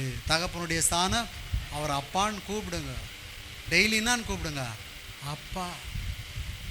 நான் மோசைக்கு இப்போ பாண்டிச்சேரிக்கு போகிறோம்பா, அப்படி தனியாக இருக்கிறதுனால மெசேஜ் அனுப்பும்போது ஓகே அப்பான்னு மெசேஜ் அனுப்பு. அப்போ எனக்கு உள்ளம்லாம் பரவாயில்லடா அப்பான்லாவது டைப் பண்ணி அனுப்புகிறானே அப்படின்ட்டு ஒரு மகிழ்ச்சி. இப்போ பாண்டிச்சேரி போன பாருங்க, Moses now I am going to Pondicherry, I will come, அதை மெசேஜ் அனுப்பும் போது ஓகே அப்பா. மனசில் நினைக்கிறாருல, டைப்பில் வருது இல்லை, அது எவ்வளோ பெரிய மகிழ்ச்சி இல்லையா? என்னப்பா சார் அந்த காலையை பார்க்குறேன், நான் கொஞ்சம் கஷ்டம்தான்ப்பா சார், நானே கொஞ்சம் ட்ரை பண்ணுறேன் அந்த ஆளை கூப்பிடலாமான்னு. அவன் பார்க்குறான், அவன் மைண்ட் வாய்ஸ் அங்கேருந்து கேட்குது. ஒழுங்காக ஜாக்கிரதையாக இருக்கும். அவர் குள்ளமாகிறாரோ வழுக்கு தலையாகிறாரோ அல்லது ஆள் தேவ சாயலில் உருவாக்கப்பட்டவர். ஒவ்வொரு கர்த்தருடைய பிள்ளைகளும் இந்த உலகத்தில் இருக்கிற ஒவ்வொரு மனிதரும் தேவ சாயலில் உருவாக்கப்பட்டவர். அதற்குரிய மரியாதை என்ன பண்ணி ஆகணும்? நம்ம கொடுத்தே ஆகணும். தகப்பனுக்கு மட்டுமல்ல, மற்ற எல்லாருக்கும் நம்ம மரியாதை கொடுக்கும். அப்போ 2 தீமோத்தேயு 3ஆம் அதிகாரம் 1 முதல் 5 வசனங்களை வாசிங்க. இந்த கடைசி காலத்தில் ஏன் இதை நான் உங்களுக்கு பிரசங்கம் பண்ணுறேன், ஏன் இதை உங்களுக்கு சொல்கிறேன், ஏன் இதனால் இதில் பிரச்சனை வருது, தகப்பன் சாணம் ஏன் கெட்டு போகுது அப்படின்னு எழுதி வச்சுருக்காரு பாருங்கள். 2 தீமோத்தேயு 3ஆம் அதிகாரம் 1 முதல், சீக்கிரம் வாசிமா, சத்தத்தை உயர்த்தி வாசி. 2 தீமோத்தேயு 3ஆம் அதிகாரம் 1 முதல் 5 வசனங்கள். மேலும் கடைசி நாட்களில் கொடிய காலங்கள் வரும் என்று அறிவாயாக. எப்படியெனில் மனுஷர்கள் தற்பிரியராயும் பணப்பிரியராயும் வீம்புக்காரராயும் அகந்தை உள்ளவர்களாயும் தூஷிக்கிறவர்களாயும். இங்கே பாருங்க, இதுக்காக தான் வந்தேன் நான். இந்த தாய் தகப்பன், இதில் அந்த தகப்பன் என்று பெயர் குறிப்பிடப்பட்டிருக்கிற அந்த வசனத்தில், அந்த வார்த்தையில், இந்த கடைசி நாட்களில் கொடிய காலங்கள், இது நாம் வாழ்கிற இந்த உலகத்தினுடைய கடைசி என்னது காலங்கள் எப்படி பாச, கடைசி காலங்கள். எனக்கு இன்னும் திருமணம் ஆகலை, நான் வீடு கட்டின்னு இருக்கேன், நான் இப்போ வாழணும்னு ரொம்ப ஆசைப்படுறேன். இவ்வளோ பெரிய பில்டிங்லாம் கட்டுறாங்க, எவ்வளோ உலகம் முன்னேறி கொண்டே இருக்கிறது, இப்போ இதான் வாழ்க்கை, நன்றாக சுவாரஸ்யமாக உலகம் போய் கொண்டிருக்கிறது. நம்மளோட கற்பனையில் பார்த்தா இதெல்லாம் என்னடா இப்படி. நான் 17 வருஷம் குடியிருந்தேன் கலெக்டர் பங்களா எதிர்க்க அந்த ஹவுசிங் போர்டில். நாங்கள் தான் ஃபஸ்ட்டு ஃபேமிலி. அந்த குவார்ட்டர்ஸ் கட்டின உடனே பார்த்தா இன்னொரு குடும்பம் வந்திருந்தது. மொத்தம் ஒரு 10 பேர் போவோம் அந்த வந்தவாசி ரோட்டில். யார்? மேஸ்திரி வேலை செஞ்சுட்டு கொத்தனார் 2 சித்தாள், அப்படி 10 பேர் தான் நடந்து போவார். 1987 உண்மை. வந்தவாசி ரோட்டில் 10 பேர் நடந்து போவான், காலியாக கிடக்கும். பஸ்ஸு எப்போது அரை மணி நேரத்துக்கு ஒரு தடவை அந்த ரோட்டில் போவோம். இப்போ அந்த ரோட்லேருந்து அண்ணாண்ட போகிறதுக்கு 10 நிமிஷம் ஆகுது கிராஸ் பண்ணுறதுக்கு. ஆனால் பைபிள் சொல்லுது நீ கடைசி காலத்தில் வாழப்போ. நான் தூங்கிக்கின்னு இருக்கேன், ஆவியானவர் சொல்கிறார் கடைசி நாட்களில் வாழ்கிறாய் மகனேன்னு. எனக்கு பயம் வந்துச்சு. ஏன்னா 3 மணிக்கு எழுந்தேன் பாருங்க, ரொம்ப டயர்டாகுது. நான் 3 மணிக்கு எழுந்து ஜெபம் பண்ணுற ஆள் எப்போவுமே சின்ன அந்த ஆரம்ப காலத்துலேருந்து. அப்புறம் கொஞ்சம் 40-45 வயசு வரைக்கும் வண்டி ஒழுங்காக ஓடிச்சு. அப்புறம் 3 மணின்றது 3:30 ஆச்சு, 3:30 4 ஆச்சு, 4:30 ஆச்சு, இப்போ 4:30 5 ஆகுது. இப்போ 4:50க்கெலாம் கடைசி காலம் எழுந்து ஒழுங்காக ப்ரேயர் பண்ணிடான்றார் ஆவியானவர். எனக்கு பயம் வந்துடுச்சு.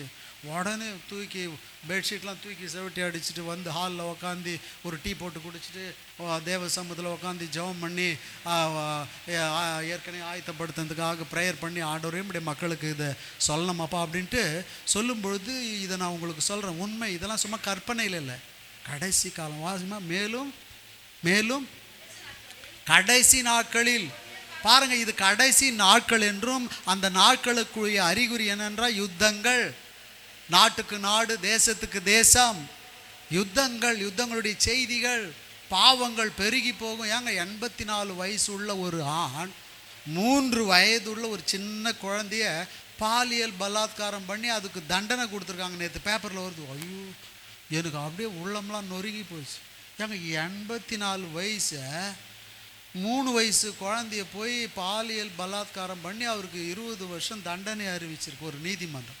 இதெல்லாம் எங்கேயாவது கேள்விப்பட்டிருக்குமா? யோசி, எவ்வளோ பாவ அக்கிரமங்கள் பெருகி போயிடுச்சு. அதனால் பொம்பளை பசங்களை தயவு செய்து எந்த ஆம்பளை பசங்களோடும் பேச விடாதீங்க. அண்ணன்டா, என் மாமா பையன்டான்னு பேச விடாத, வண்டியில் ஏற்ற விடாத, கண்டவன் வண்டிலாம் ஏறி உக்காந்தின்னு போவாத, ஜாக்கிரதை. மாமா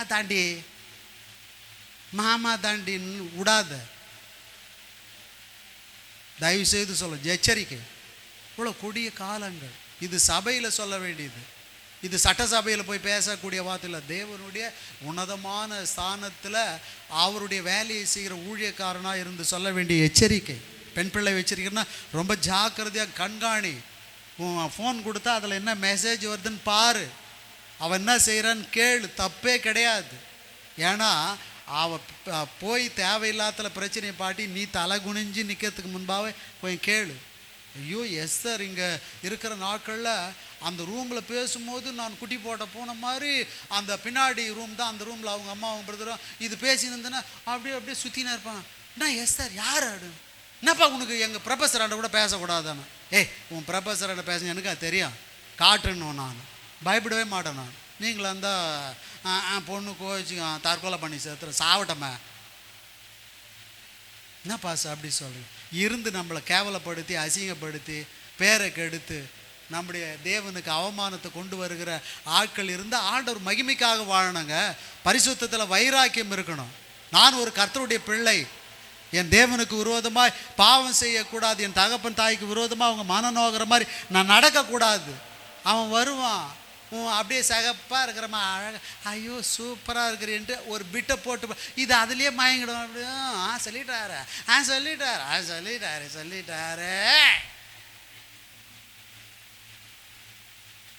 அப்புறம் சாக்கடையில் விழுந்த பேர் பாசர் எவ்வளோ சொன்ன பாச கேட்கல பாச தூக்கி எடு பாச எட்டி ஒதி சபையை விட்டு தெருத்து இதோட சேர்க்கவே மாட்டேன். நானாக தான் மோசையாக இருக்க பாவம் என்னை விட கொஞ்சம் ஜென்டில் அவர் இருந்துட்டு மாட்டேன்னு விடுறாரு. நான் அந்த தெருத்திடும் கெட் அவுட் பாருங்களேன், இப்போ எத்தனை வருஷம் ஆச்சு லைசன்ஸ், ஒரு கல்யாணம் கூட பண்ணலையே. நான் ஒரு பாஸ் கேட்டேன், என்ன பாஸ், ஒரு கல்யாணம் பண்ணல பாஸ், அது எதுவே பண்ணின்னு போகுது பாஸ், நான் என்னத்த பண்ணுறதுன்னா. நான் இங்கே சொல்ல, பொதுவாக சொல்கிறேன். பெற்ற தகப்பன் தாய், அந்த பையனுடைய தாய் தகப்பன் வந்து என்னாண்ட சொல்லணும், என் பசங்களை கல்யாணம் பண்ணி வைக்கணும். அந்த கல்யாணம் பிளஸ்ஸிங்காக இருக்கும். ரட்சிக்கப்பட்ட ஒரு பையனை கல்யாணம் பண்ணணும், நீ நல்லா இருப்ப. நீ அவிசுவாசியை கல்யாணம் பண்ண நல்லாவே இருக்க முடியாது. நான் சொல்ல, வேதம் சொல்லுது, அந்நிய நுகத்திலே அவிசுவாசிகளுடன் பிணைக்கப்படாதிருப்பாயாக. அவிசுவாசிக்கும் விசுவாசிக்கும் பங்கேது, அவர்கள் இடத்து பிரிந்து போடான்னு சொல்றாரு.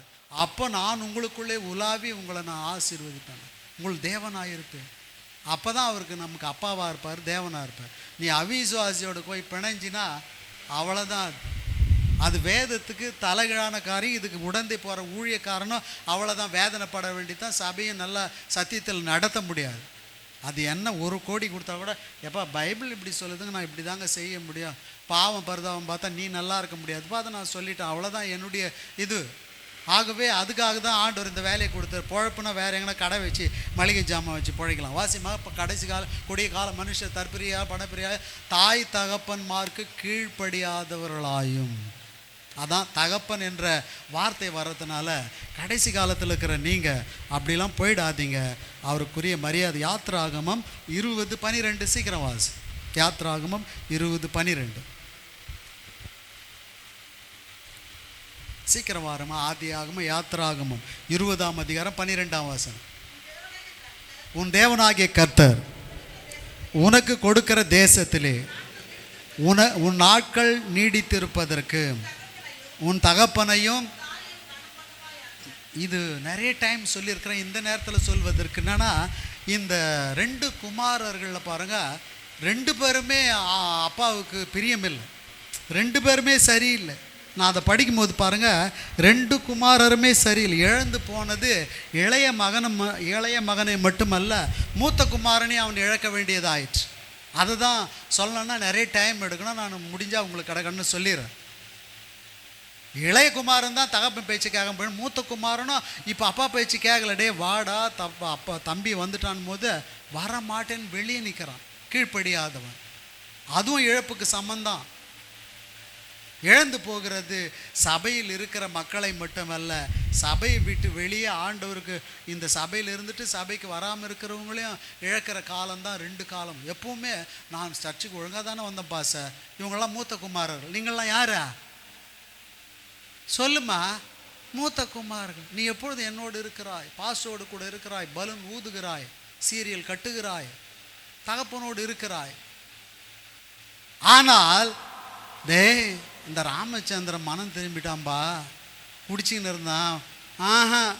அவன் எங்கேயோ போனவன்லாம் இட்டாந்து நீ சபையில் வச்சுக்கிற, நான் வரணுமா? நான் ஒழுங்காக இருந்தவனுக்கு மரியாதை இல்லை, இப்போ அவனை இட்டாந்து பாட்டு பாட கொடுக்குறியா? மைக்குன்னு அர்த்தம். அது மைண்டில் ஐக்கு இல்லைன்னு அர்த்தம். மைக்குனா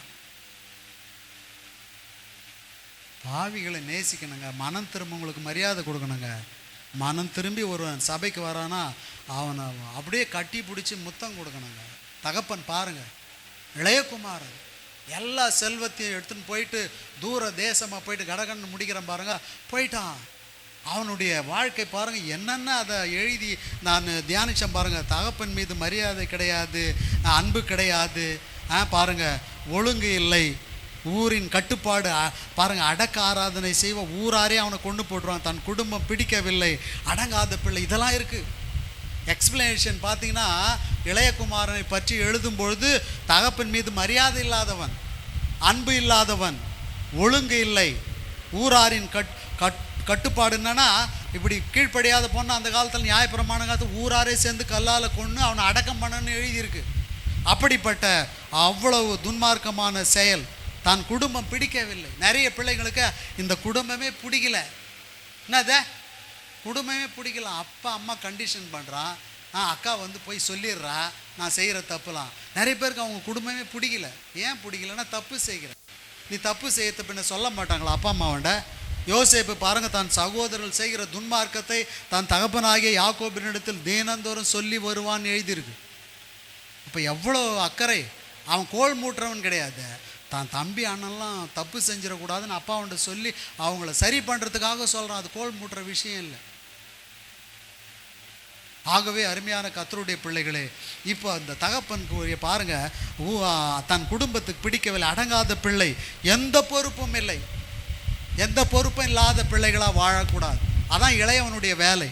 இளைய குமாரன் தகவன் பேச்சு கேட்காம போகிறதுக்கு எந்த பொறுப்புமே இல்லை. பிள்ளைகளுக்கு என்ன உண்டு குடும்பத்தில்? சொல்லுங்கம்மா, என்ன பொறுப்பு இருக்குதா? ஸ்நாக்ஸ் தின்றது அது ஒரு பொறுப்பு. என்ன வரும்போது பரோட்டா வாங்கியாந்தியா அது ஒரு பொறுப்பு. ஆனால் வீட்டை பெருக்க மாட்டேன், துணியை மடிக்க மாட்டேன், சமையல் பண்ண மாட்டேன், அப்பா வந்த ஒரு டீ போட்டு, இதெல்லாம் பொறுப்பு இல்லையா அவனுக்கு? ஃபீஸ் கட்டிட்டியா? அங்கே போய் பாரு, அப்பா அவங்க முன்னாடியே கட்டிட்டான், நீ பின்னாடி கட்டுற.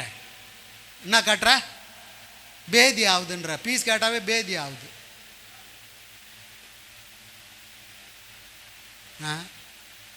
நீ என்னவோ பர்ஃபெக்ட் மாதிரி, அவரு என்னவோ வேணும்னு ஒன்று கட்டாத மாதிரியா, உன்னை என்னவோ அவர் வேதனைப்படு, உன்னை விட அவருக்கு எவ்வளோ வேதனை. பொண்ணுக்கு போய் அங்கே போய் நிற்கி பிச்சை எடுக்கிறதுலாம் என்ன தெரியும் உனக்கு? ஒரு தகப்பன் தாய் உன்னை ஃபீஸ் கட்டி படிக்கணும்னா அவங்க எங்கெங்கே போய் எவ்வளோ அவமானங்களை அனுபவிக்கிறாங்க, எவ்வளோ வேதனைகளை அனுபவிக்கிறாங்கன்னு தெரியுமா உனக்கு? நீ அப்படியே கையில் நோட்டு வந்து எடுத்து போய் ஜென்டிலாக கைட்டு ஐஸ்கிரீம் சாப்பிட்டுன்னு அப்படியே ஹாயாக பெரிய ராயல் குடும்பத்தில் போகிற மாதிரி கால் ஆட்டின்னு உக்காந்துங்கிற ஃப்ரெண்ட்ஸும் கூட. ஆனால் அந்த காசுக்காக அவங்க படுகிற வேதனை தெரியுமா உனக்கு? வேதனை தெரியுமா உனக்கு? யோசிச்சு பாருங்கள், எவ்வளோ வேதனைப்படுறாங்க, எவ்வளோ கண்ணீர் வடிக்கிறாங்க, எவ்வளோ அவமானம். இப்போ சாந்தகுமார் கேட்டுப்பார், ஃபீஸ் கட்டின்னா அவன் எவ்வளோ நேரம் நின்னுங்கிறேன், இன்னும் கேஷீட் எடுக்கிறேன்னு இருப்பா எடுத்தாரம்பா. எவ்வளோ மனசில் வேதனை. ஒவ்வொரு நாளும் எவ்வளோ அதிகாரிகளுக்கு பதில் சொல்ல வேண்டிய. சும்மா கிடைச்சிருமா துட்டு? என்னவோ அங்கே என்னவோ ஏடிஎம்மில் போய் போட்டு எடுத்துன்னு வந்துடுறாருன்னு நினைக்கிறேன். அதுக்கு அவர் மாதம் ஃபுல்லாக இங்கேருந்து அந்த விப்பேட்லேருந்து 2 பஸ்ஸை பிடிச்சி வண்டி எடுத்து போய் வச்சு அங்கே ட்ராவல் பண்ணி அங்கே போய் உக்காந்து பாதி தூக்கத்துலேயே பாதி நெட்டை கைட்டு இருந்தோம், பாதி நெட்டை டைட் பண்ணதுமா இல்லாத பஸ் எங்கன்னா போய் வாய்க்காலில் விழுந்ததோ என்னவோ ஊர் வேலை போயிடுமோன்னு பயந்து எடுத்தாந்து கொடுத்தா இவர் ஹாயாக வண்டி ஓட்டின்னு அப்படியே ஐஸ்கிரீம் ஒரு நாள் பார்க்குறேன் செல்ஃபோன் பேசிக்கினே வண்டி ஓங்கி ஒரு அறை விடலாமான்னு பார்த்தேன் நான். இப்படி காதில் வச்சு இப்படி கலெக்டர் இவர் அப்படி காதில் வச்சுன்னு ஃபோன் பேசினே போகிறார். இது எங்கேயா கற்றுனா? எவன் சொல்லி கொடுத்தான் உனக்கு? ஃபோன் எவன் வாங்கி கொடுத்தான்னு கேட்குறேண்ணா. காதில் வச்சுருந்தேன். வேதனை இல்லை அதெல்லாம். நான் இதை சிரிப்பாக சொல்லுங்க. உங்கள் அப்பா கொடுக்குற ஒவ்வொரு துட்டு காசுலேயும் அவங்களுடைய ரத்தம் சொட்டி கொண்டே இருக்கிறது, அவங்களுடைய பிளட்டு வடிந்து கொண்டே இருக்கிறது. விளையாட்டு இல்லை, அவங்க ரத்தம். அந்த ரத்தத்தினால தான் சம்பாரித்து நம்ம கையில் அந்த ஃபீஸ் கொடுக்குறாங்க. அதை உனக்கு கொடுத்து படிக்க வைக்கும்பொழுது அந்த தகப்பனை நினைக்கும்போது இந்த தகப்பனை எனக்கு கொடுத்த தெய்வமே உனக்கு நன்றின்னு சொல்லணும். இப்படிப்பட்ட ஒரு தகப்பனை கொடுத்த ஆண்டவரே உமக்கு நன்றியப்பா. எத்தனை பேர் தன் பிள்ளைங்களை கவனிக்கலை, எத்தனை பேர் அனாதையை விட்டு போயிடுறான், என்னென்ன பண்ணுறான். அப்போ தன் குடும்பம் பிடிக்கவில்லை, அடங்காத பிள்ளை, எந்த பொறுப்பும் இல்லை. Is a Royal dance. இவர் எங்கே போகிறாருப்பா? Royal dance. தூரமாக போயிட்டார். இவருடைய கதையை தான் சொல்லியிருக்கிறேன். அப்படியே போய் டான்ஸ் போடுங்க. ஒரு பொண்ணு அப்படி தான் போனான், சிலோனுடைய அந்த குடும்பத்துலேருந்து போய் ராயல் டான்ஸ் போயிடுச்சு. அப்புறம் ஸ்பாயில் ஆகி போயிடுச்சு, வண்டி ஏற்றி சாகிடுச்சு. போன வாரம் நியூஸ், பெண் பிள்ளைங்களை மட்டும் எந்த ஃப்ரெண்டை பார்க்க போகிறான், அவளை பார்க்க போகிறான், இவளை பார்க்குறான், அனுப்பாத. நீ எந்த ஃப்ரெண்டு? உனக்கு என்ன தேவை? இப்போ எந்த ஃப்ரெண்டும் கிடையாது, போகக்கூடாது. எந்த ஃப்ரெண்டும் அப்பா அம்மாவுக்கு தெரியாமல் இருக்கக்கூடாது. ஃப்ரெண்டு வீட்டுக்கு போனால் அம்மா விட்டாங்க, இப்போ காரை வந்து ஏற்றி காலி பண்ணிட்டான், ஐயோ அழகான என் பெண்ணாச்சு அப்படின்னு அழுகுறா பாரு அம்மா. ஐயோ அந்த வீடியோ பார்த்து நான் வேதனைப்பட்டேன். நான் அருமையான கர்த்தருடைய பிள்ளைகளே, விசுவாசிகளான உங்களுக்கு அப்படிப்பட்ட நிலையெல்லாம் வரக்கூடாது என்பதற்காக இதெல்லாம் சொல்கிறேன். நான் அந்த நிலையெல்லாம் வரக்கூடாது. இப்படிப்பட்ட செய்திலாம் இந்த காதால் கேட்கக்கூடாது. ஒழுங்காக இருந்து ராயல் டான்ஸ். அவருடைய டான்ஸை பார்த்தோன்னா மியூசிக், என்ன மாதிரி மியூசிக். அப்போவே மியூசிக் போட்டு டான்ஸ் ஆடினார். சொத்துக்கள்லாம் எல்லாம் இஷ்டப்படி வாழ்ந்து என்ன பண்ணிட்டாரா? அப்பா சொல்கிறது கேட்க மாட்டேன், எனக்கு வேண்டியது எனக்கு கொடுப்பான்னு கேட்டு வாங்கின்னு போயிட்டு அப்போ அப்பா பாரு 2 பேருக்குமே கொடுத்தாரு, பெரியவன் கேட்கவில்லை. பாருங்கள் இதுக்கு என்ன பண்ணிட்டான், இப்போ எல்லாத்தையும் கொடுத்தான். பெரியவன் சொத்தை கேட்கலான்னு அவனுக்கும் கொடுத்துட்டாரு.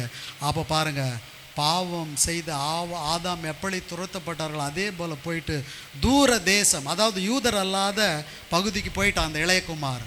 மூத்தவனும் அப்பாவை நேசிக்கவில்லை. 2 பேருமே பாசம் இல்லாத பிள்ளைகள்னு குறிப்பிடுகிறது வேதம். எவ்வளோ வேதனை! இப்போ ஒரு அன்பான தகப்பனுக்கு 2 பிள்ளைங்களுமே சரியில்லையா? 2 பிள்ளைங்களை பெற்றெடுத்துருக்காருங்க ஒரு அப்பா, 2 பேருமே சரியில்லைன்னா எவ்வளோ வேதனைப்படுவார் யோசிச்சு பாருங்க. ஒன்று தான் பேச்சு கேட்க மாட்டுது, இவனும் பேச்சு கேட்க மாட்டான்னு எவ்வளோ அழுவார் யோசிப்பாங்க. 2 பேருமே சரியில்லை. இப்போ அதான் அந்த தகப்பன், 2 பேருமே சரியில்லை. அப்போ பாருங்கள், யூதர் அல்லாத தேசத்து அப்பாவை நேசிக்கவில்லை, 2 பேருமே பாசம் இல்லாத பிள்ளைகள். 15, 13 பார்த்தீங்கன்னா துன்மார்க்கம், கெட்ட குமாரனாக மாறிட்டான். நண்பர்கள் தானாய் வந்தார்கள். இவர் ஃப்ரெண்ட்ஸை தேடி போகல, இவராண்ட துட்டு டான்ஸு பாட்டு டெய்லி பண்ணுற செலவு பார்த்த உடனே புது ஃப்ரெண்ட்ஸ் தேடி வந்தாங்க. இப்போ இதுதான் சில பேருக்கு பாருங்கள், காசு கையில் இருந்தால் தானாகவே பிரதர் சௌக்கியமாக இருக்கீங்களா, எப்படி இருக்கீங்க, சௌக்கியமாக சிஸ்டர் எப்படி இருக்கீங்க, தானாக வருவாங்க. அப்படியே என்ன கலைவாணி ஜெமிமா எப்படி என்ன இதை அப்படி சில பேர் பார்த்தீங்கன்னா அந்த பர்ஸை எடுத்து பெருமைக்கு காட்டுவாங்க. அப்படியே மேஸ்திரி வந்துட்டா போதும், பர்ஸை அப்படியே தானா அப்படியே நான் பெரிய ஆளுன்னு காட்டுறது. பர்ஸை எடுத்து காட்டுறதுக்கு நான் ஒரு நாளும் என் பர்ஸை எடுத்து வெளியில் எவனும் காட்டவே, பொண்டாட்டியே காட்ட மாட்டேன். நான் எடுத்து போய் ஒழிச்சு வைப்பேன் நான். ஆமாம், பணம்னா பணமும் வாய் தரக்குமா, நீ எல்லாரையும் நம்பிடாது. அதனால தான் எங்கள் திவ்யா உள்ளே எடுத்து போய் வச்சு ஒரு நாள் கூட காட்டுறதே இல்லை. பாசு போனால் கூட வந்தியா தண்ணி குடிச்சா போய்கினாரு. என் பர்ஸை மட்டும் நான் திறந்து என்ன பண்ண மாட்டேன். அப்புறம் ராமச்சந்திரா காட்டுவேன், அப்பல்லோ காட்டுவேன், எங்கே வேணாலும் காட்டு, ஆனால் உன்னாட்ட மட்டும் என்ன பண்ண மாட்டேன். இது உதாரணத்துக்கு சொல்கிறது. ஊழிக்காரனை காட்டலான்னா அங்கே தான் காட்டி ஆகணும், வேறு என்ன பண்ணுறது. ஹலோ, பயமுறுத்த சொல்ல, கர்த்தருக்கு கொடுக்க வேண்டியது கர்த்தருக்கு கொடு, தேவனுக்குரியதை தேவனுக்கும், ராயனுக்குரியதே நீ தேவனுக்குரியது தேவனுக்கு. உன்னை தேடி வர்றாருல பாசு, ஜபம் பண்ணிட்டு போகிறாரில்ல, ஆறுதல் சொல்கிறாரா, அவர் சும்மாவே அனுப்பியா, அவர் ஈர துணி போட்டுன்னு வண்டி ஓட்டுவாரா, பெட்ரோல் போட தேவையில்ல. சாந்தகுமார்னு அதுக்கு தான் ஏன் நான் ப்ரேயரே வானான்னு சொல்லி வச்சுக்கிறேன். அவர் நினைக்கிறார், அவர் மைண்ட் வாய்ஸ் கேட்குது, இந்த மாதிரிலாம் நீங்கள் சொல்லுவீங்கன்னு தெரிஞ்சு தான் அடுத்த மாதம் வச்சுக்கலான்னு சொல்லியிருக்கிறேன் நான். ஹலோ, அவன் என் வீட்டில் ப்ரேயர் நடத்த வரலன்னு தவமாக இருக்கிறான். ப்ராமிஸாக அப்பாயின்மெண்ட்டு பெருமிக்கல மலேசியாவிலேருந்து நேற்று தான் என் பாஸ்போர்ட்டை ரெனியூவல் பண்ணுறதுக்கு போனேன். 10 வருஷம் ஆயிடுச்சு, எங்கேயும் போக முடியல. இந்த பேர குழந்தைங்களே சுற்றி வரணுன்னு டெவினா அப்படின்னு என்னை கொஞ்சம் அங்கெல்லாம் இட்டு போய் காட்டாம்பா அப்படின்னா, நேற்று ரெனியூவல் பண்ணதுமே பாண்டிச்சேரி பாஸ் ஃபோன் பண்ண, பாஸை கண்டிப்பாக நான் உன்னை இட்டு போகிறேன், நீங்கள் ஏன் ஒரி பண்ணுறீங்க. நான் கேட்கல, அவராக சொல்கிறார் நீங்கள் ரெனியூவல் மட்டும் பண்ணுங்க அப்படின்னார். அருமையான கர்த்தருடைய பிள்ளைகளை, எதுக்காக இதை சொல்கிறேன்னா, பணம் இந்த காரியங்கள்லாம் பாருங்கள் அவனை கொண்டு போயிடுச்சு. நண்பர்கள் தானாய் வந்தார்கள், மொத்தமே டோட்டலாக காலி, மொத்தமாக போயிடுச்சு. இப்போ பணம் காலியானோடனே பஞ்சமும் வந்துடுச்சு. அதான் பிரச்சனை. நீங்கள் நினைக்கிறீங்க பணம் இருக்கிற வரைக்கும் நல்லா தான் இருக்கும், வண்டி நல்லா தான் ஓடும், காற்று இருக்கிற வரைக்கும். பஞ்சர் ஆன பிற டிஞ்சர் ஓட்ட வேண்டியது தான் காலுக்கு. மொத்த பணமும் காலி, பஞ்சம் வேற வந்துடுச்சு. பணம் காலியான கூட எங்கன்னா போய் வேலை செஞ்சு பிழைக்கலான்னு நினைக்கிறான். அவன் வந்துட்டு வீட்டை விட்டு இனிமேல் அப்பா சொத்தெல்லாம் அழிச்சிட்டான். பாவம், அவர் எவ்வளோ கஷ்டப்பட்டு எவ்வளோ பாடுபட்டு அந்த சொத்தெல்லாம் சேர்த்தாரு. அநியாயமாக போய் டான்ஸ் ஆடி செலவு பண்ணிட்டானுங்க, துன்மார்க்கமான ஆளுங்களை கூட போய் செலவு பண்ணிட்டானுங்க. எவ்வளோ வேதனை யோசிச்சு பாருங்க. அப்போ தான் இப்போ போகிறான் கொடிய பஞ்சம். நீங்கள் 2 ராஜாக்கள் 6:26 போய் வீட்டில் வாசிங்க, இதெல்லாம் ரொம்ப முக்கியமான வசனம். டைம் இல்லை. 2 ராஜாக்கள் 6ஆம் அதிகாரம் 25-30 வரைக்கும் கொடிய பஞ்சம்னா அதில் எழுதி வச்சு, ஒரு தாய் இன்னொரு பிள்ளையை வாங்கி சாப்பிட்றாங்களாம் சமைச்சு, இன்னொரு தாய் அதான் கொடிய பஞ்சம். இதெல்லாம் பஞ்சம்னா என்னன்னே தெரியாத வாழறீங்க. இப்போ இவன் போன இடத்துல கொடிய பஞ்சம் உண்டாயிற்று. இப்போ ஒரு குடியான இடத்துல போய் ஒட்டி கொண்டான். பார்க்குறான், எங்கேயும் பசி உயிரே போகுது, சாப்பாட்டுக்கு ஏதாவது கிடைக்குன்னு பார்த்தா அங்கே ஒரே ஒரு ஆள் தான் கொஞ்சம் அந்த பஞ்சத்தில் பண்ணி வச்சுக்கிறான். ஓனர் என்ன வச்சிருக்கிறான் சொல்லுமா எல்லாரும்? ஒரு பையனை பார்த்து ஒரு அப்பா கூப்பிட்ற, டே பண்ணி இங்கே வாடான்னார். உண்மையாங்க, விசுவாசிங்க, விசுவாசி அப்பா ஒரு பையனை பார்த்து பண்ணி இங்கே வாடான்னு. கலைவாணி சிரிக்குது. ஆமாம் பாஸ், எங்கள் அப்பா கூட ஒரு நாள் கூப்பிட்டுக்கிறாரு. தனியாக கூப்பிட்டு கேட்டோம். ஆமாம் ஒரு நாள் சொன்னதான் பாஸ். இதெல்லாம் எப்படி பாஸ் உங்களுக்கு தெரியும்? அதான் அப்படி தான் தெரியும் எனக்கு. ஏங்க, பிள்ளைகள் கர்த்தரால் வரும் சுதந்திரம், கர்ப்பத்தின் கனி அவரால் கிடைக்கும் பலன். உன் பிள்ளையை பார்த்து பண்ணின்னு சொல்லலாமா? இவர் ஒருவேளை அந்த ஆள் திட்டிருப்பான் போல, அதனால தான் இப்போ பண்ணி கூட போயிட்டான் போல. நான் யோசிக்கிறேன், எதுக்காடா இவ்வளோ பெரிய பையன் பண்ணி மேய்க்க போனான் அப்படின்னா யோசித்து பார்த்தேன். இதெல்லாம் யோசிக்கணும். வேதத்தில் வாசிக்கும் பொழுது ஒட்டி கொண்டான் என்பது ஒரு விளக்கத்தில் எடுத்து பார்த்தா பிச்சை எடுப்பதற்கு சமானம் என்று எழுதிப்பட்டது. ஒட்டி கொள்ளுதல்னா, நான் கலெக்டர் ஆஃபீஸில் பார்த்துருக்கேன், காசு கேட்கும் பாவம், அந்த பசியாக வரப்போ அப்படி கொடுக்கலன்னா திடீர்னு நம்ம காலையே பிடிச்சிரும். அப்படியே ஐயா ரொம்ப பசியாகுது ஐயா கொஞ்சம் எதுனா இருந்தால், அதான் ஒட்டி கொள்ளுதல். இப்போ இவன் நிலைமை அப்படி தான் ஆயிடுச்சு. எவ்வளோ வேலைக்காரர் பூர்த்தியாய், கூலிக்காரருக்கும் பூர்த்தியாய் உணவு இருக்கிறது தகப்பன் வீட்டில். அவ்வளோ பெரிய குடும்பத்தில் பிறந்தவன் இவர் எதுக்கு அங்கே போனோம், இவர் நிலைமை என்ன, ஏன் அங்கே போனார் யோசிச்சு பாருங்கள். பஞ்சம் வந்துடுச்சு, இப்போ வேலை கேட்குறாரு, வேலை இல்லை. இப்போ போய் அந்த பண்ணி வச்சுங்கிற ஆளாண்ட குடியானவனை போய் ஒரு வேலை கொடுங்க முதல்ல. அவன் சொல்கிறான், எந்த வேலையில் பண்ணி மேய்க்கிற வேலை தாண்டா இருக்குதுன்றான். இதெல்லாம் படிச்சிங்க, படித்த வசனத்தில் இருக்கு. ஒரு விசுவாசி தகப்பன் வீட்டை விட்டு, ஆண்டருடைய ஐக்கியத்தை விட்டு, தேவனோடு இருக்கிற உறவை விட்டு போனீன்னா இந்த நிலைமை தான். பாவத்துக்கு போனீன்னா இந்த நிலைமை தான், பிச்சை எடுக்கிற நிலைமை தான் வரும், கையேந்திர நிலைமை தான் வரும். இது வேதத்தின் ஒழுங்கு. இது சாபத்மான வார்த்தையில் கிருபை நிறைந்த வார்த்தைகளை சொல்லுகிறேன். இரக்கமுள்ள வார்த்தையின்படி பிரசங்கம் பண்ணுறவங்களுக்கு இரக்கமுள்ள தேவன் பாருங்கள். அவன் ஒட்டி கொண்டான், அவன் எந்த வேலையும் இல்லை போடான்னு ரிஜெக்ட் பண்ணுவேன். இல்லை எனக்கு ஏதாவது ஒன்று கொடுங்கன்னு அப்படியே கட்டி பிடிக்கும்போது தான் சரி பண்ணிங்களையாவது மேய்டான்னு பாடுறான். அங்கே போய் அந்த பண்ணிங்களை பார்த்தா குடலே பிடுங்கம்பலுது. இவர் எங்கே இருந்தவர் பண்ணிங்களை மேய்க்க போகிறாரு. அப்போது இவருக்கு ட்ரைனிங், பண்ணி மேய்க்கிறதுக்கு ட்ரைனிங் அங்கெல்லாம் ஃபாரினில், இங்கே மாதிரி கிடையாது. பண்ணி எதை சாப்பிடுன்னா இங்கே என்னென்னவோ சாப்பிடுது. அங்கே பார்த்தீங்கன்னா வேஸ்டான உணவுலாம் ஒரு தொட்டியில் கொட்டுவாங்க. வேஸ்டேஜ் உணவு எது எது கெட்டு போகுது அதெல்லாம் எடுத்து போய் கொட்டின உடனே அதை ஒரு இது ஃபில்டரேஷன், அதுக்கு ஒரு மிஷின் இருக்குது.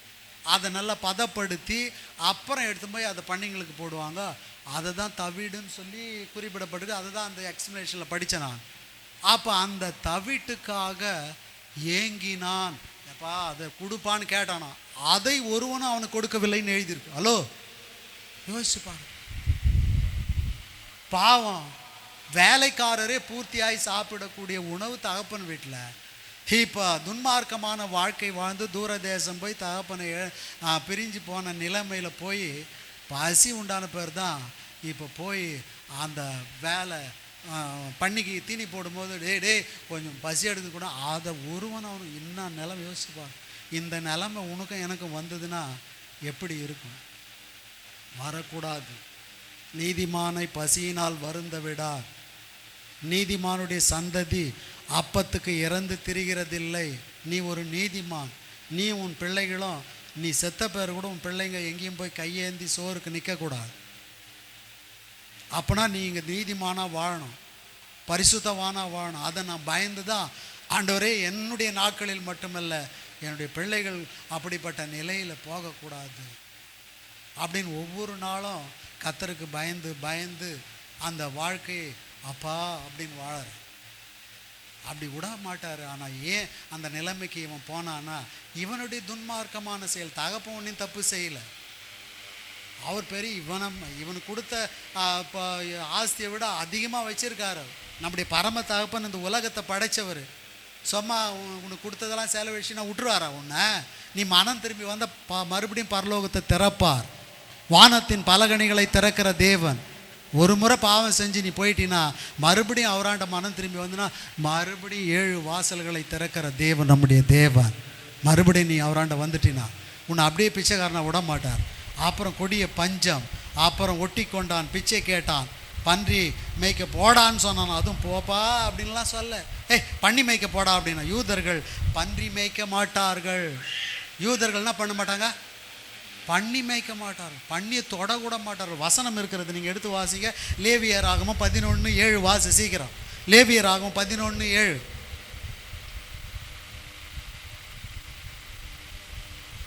சீக்கிரம் வாசிமா, பசி எடுக்குது எனக்கு கூட, முடிக்க போகிறேன்.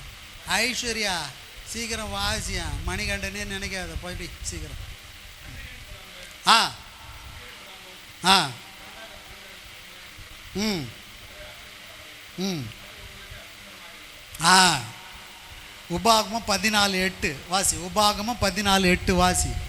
பண்ணி அசுத்தமான ஒரு பிராணி, அதை யூதர்கள் தொடமாட்டார்கள். உபாகமம் 14:8 சீக்கிரம் வாசி. உபாகமம் 14:8. மாட்டு இறைச்சியை மணிக்கணக்காக வாங்கி கிலோ கணக்காக சாப்பிடலான்னு எழுதிக்குதே. பன்றியை பூசிக்க கூடாது. என்னதான் தீபாவளிக்குன்னா பண்ணி சாப்பிடாம இருக்க முடியாது. என்ன பண்ண கொட்டி பதர் உங்களை சொல்ல, பொதுவாக நீங்கள் கிராமத்தில் போய் பாரு, தீபாவளி அன்னைக்கு தான் அதுக்கு வானமே தெரியுமா. பண்ணிக்கு பண்ணி இருக்க, அது பூமியிலே தரையே பார்த்துக்கின்னு எங்கெங்கே அசுத்தங்கள் தின்னுனே இருக்குமா. அப்புறம் 4 காலையும் கட்டி 2 தோளில் எடுத்துகிட்டு இப்படி கொண்டு போகிறான் போகிறான். அப்போ தான் இப்படி பார்க்குமா, டே மேலே ஏதோ ஒன்று இருக்குதுடா வானன்னு. சில விசுவாசி அப்படி தான், நல்லா இருக்கிற வரைக்கும் ஒன்றும் தெரியாது. அப்புறம் 4 காலையும் கட்டி டேபிளில் போட்டு அரக்கணம்பான்னு சொல்லும்போது, ஐயோ ஆப்ரேஷன் தியேட்டர்னு ஒன்று இங்கே இருக்குதா. ஜாக்கிரதையார், ஒழுங்கார், பாவம் செய்யாத. பாவம் செய்கிற ஆத்துமா சாகும். ஆகவே இப்போ பன்றி ஒரு அசுத்த மிருகம், அதை யூதர்கள் தொடமாட்டார்கள். நீங்களும் நானும் யூத ஆவிக்குரிய யூத பிள்ளைகள். பன்றி என்பது அசுத்தத்திற்கும் பாவத்திற்கும் சமம். நம்ம அதை நினைக்கக்கூட கூடாது, தொடக்கூட கூடாது. அப்போ அவித்த குப்பையை தான் சாப்பிடும். ஒருவனும் அதை அவனுக்கு கொடுக்கவில்லை.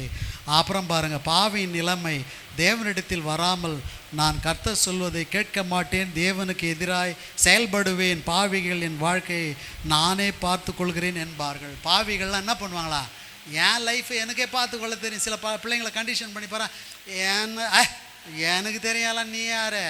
ஹலோ மிஸ்டர் அரசன், who are you? I am Loyola. அப்புறம் லோயலா, அப்புறம் ஐயோயோ. அப்பாவை பார்த்து என்ன எனக்கு பார்த்துக்க தெரியும், நீ கம்முன்னு பேசுகிற பேச்சு தெரியுமா, என் வாழ்க்கை எனக்கு பார்க்க தெரியும், நீ வாய முடியும்னு சொன்னார்.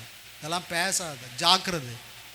விசுவாசிய கர்த்தருடைய பிள்ளைகளே, உன் வாழ்க்கை கர்த்தருடைய கையில் இருக்கிறது. என்னுடைய காலங்கள் அவருடைய கரத்தில் இருக்கிறது.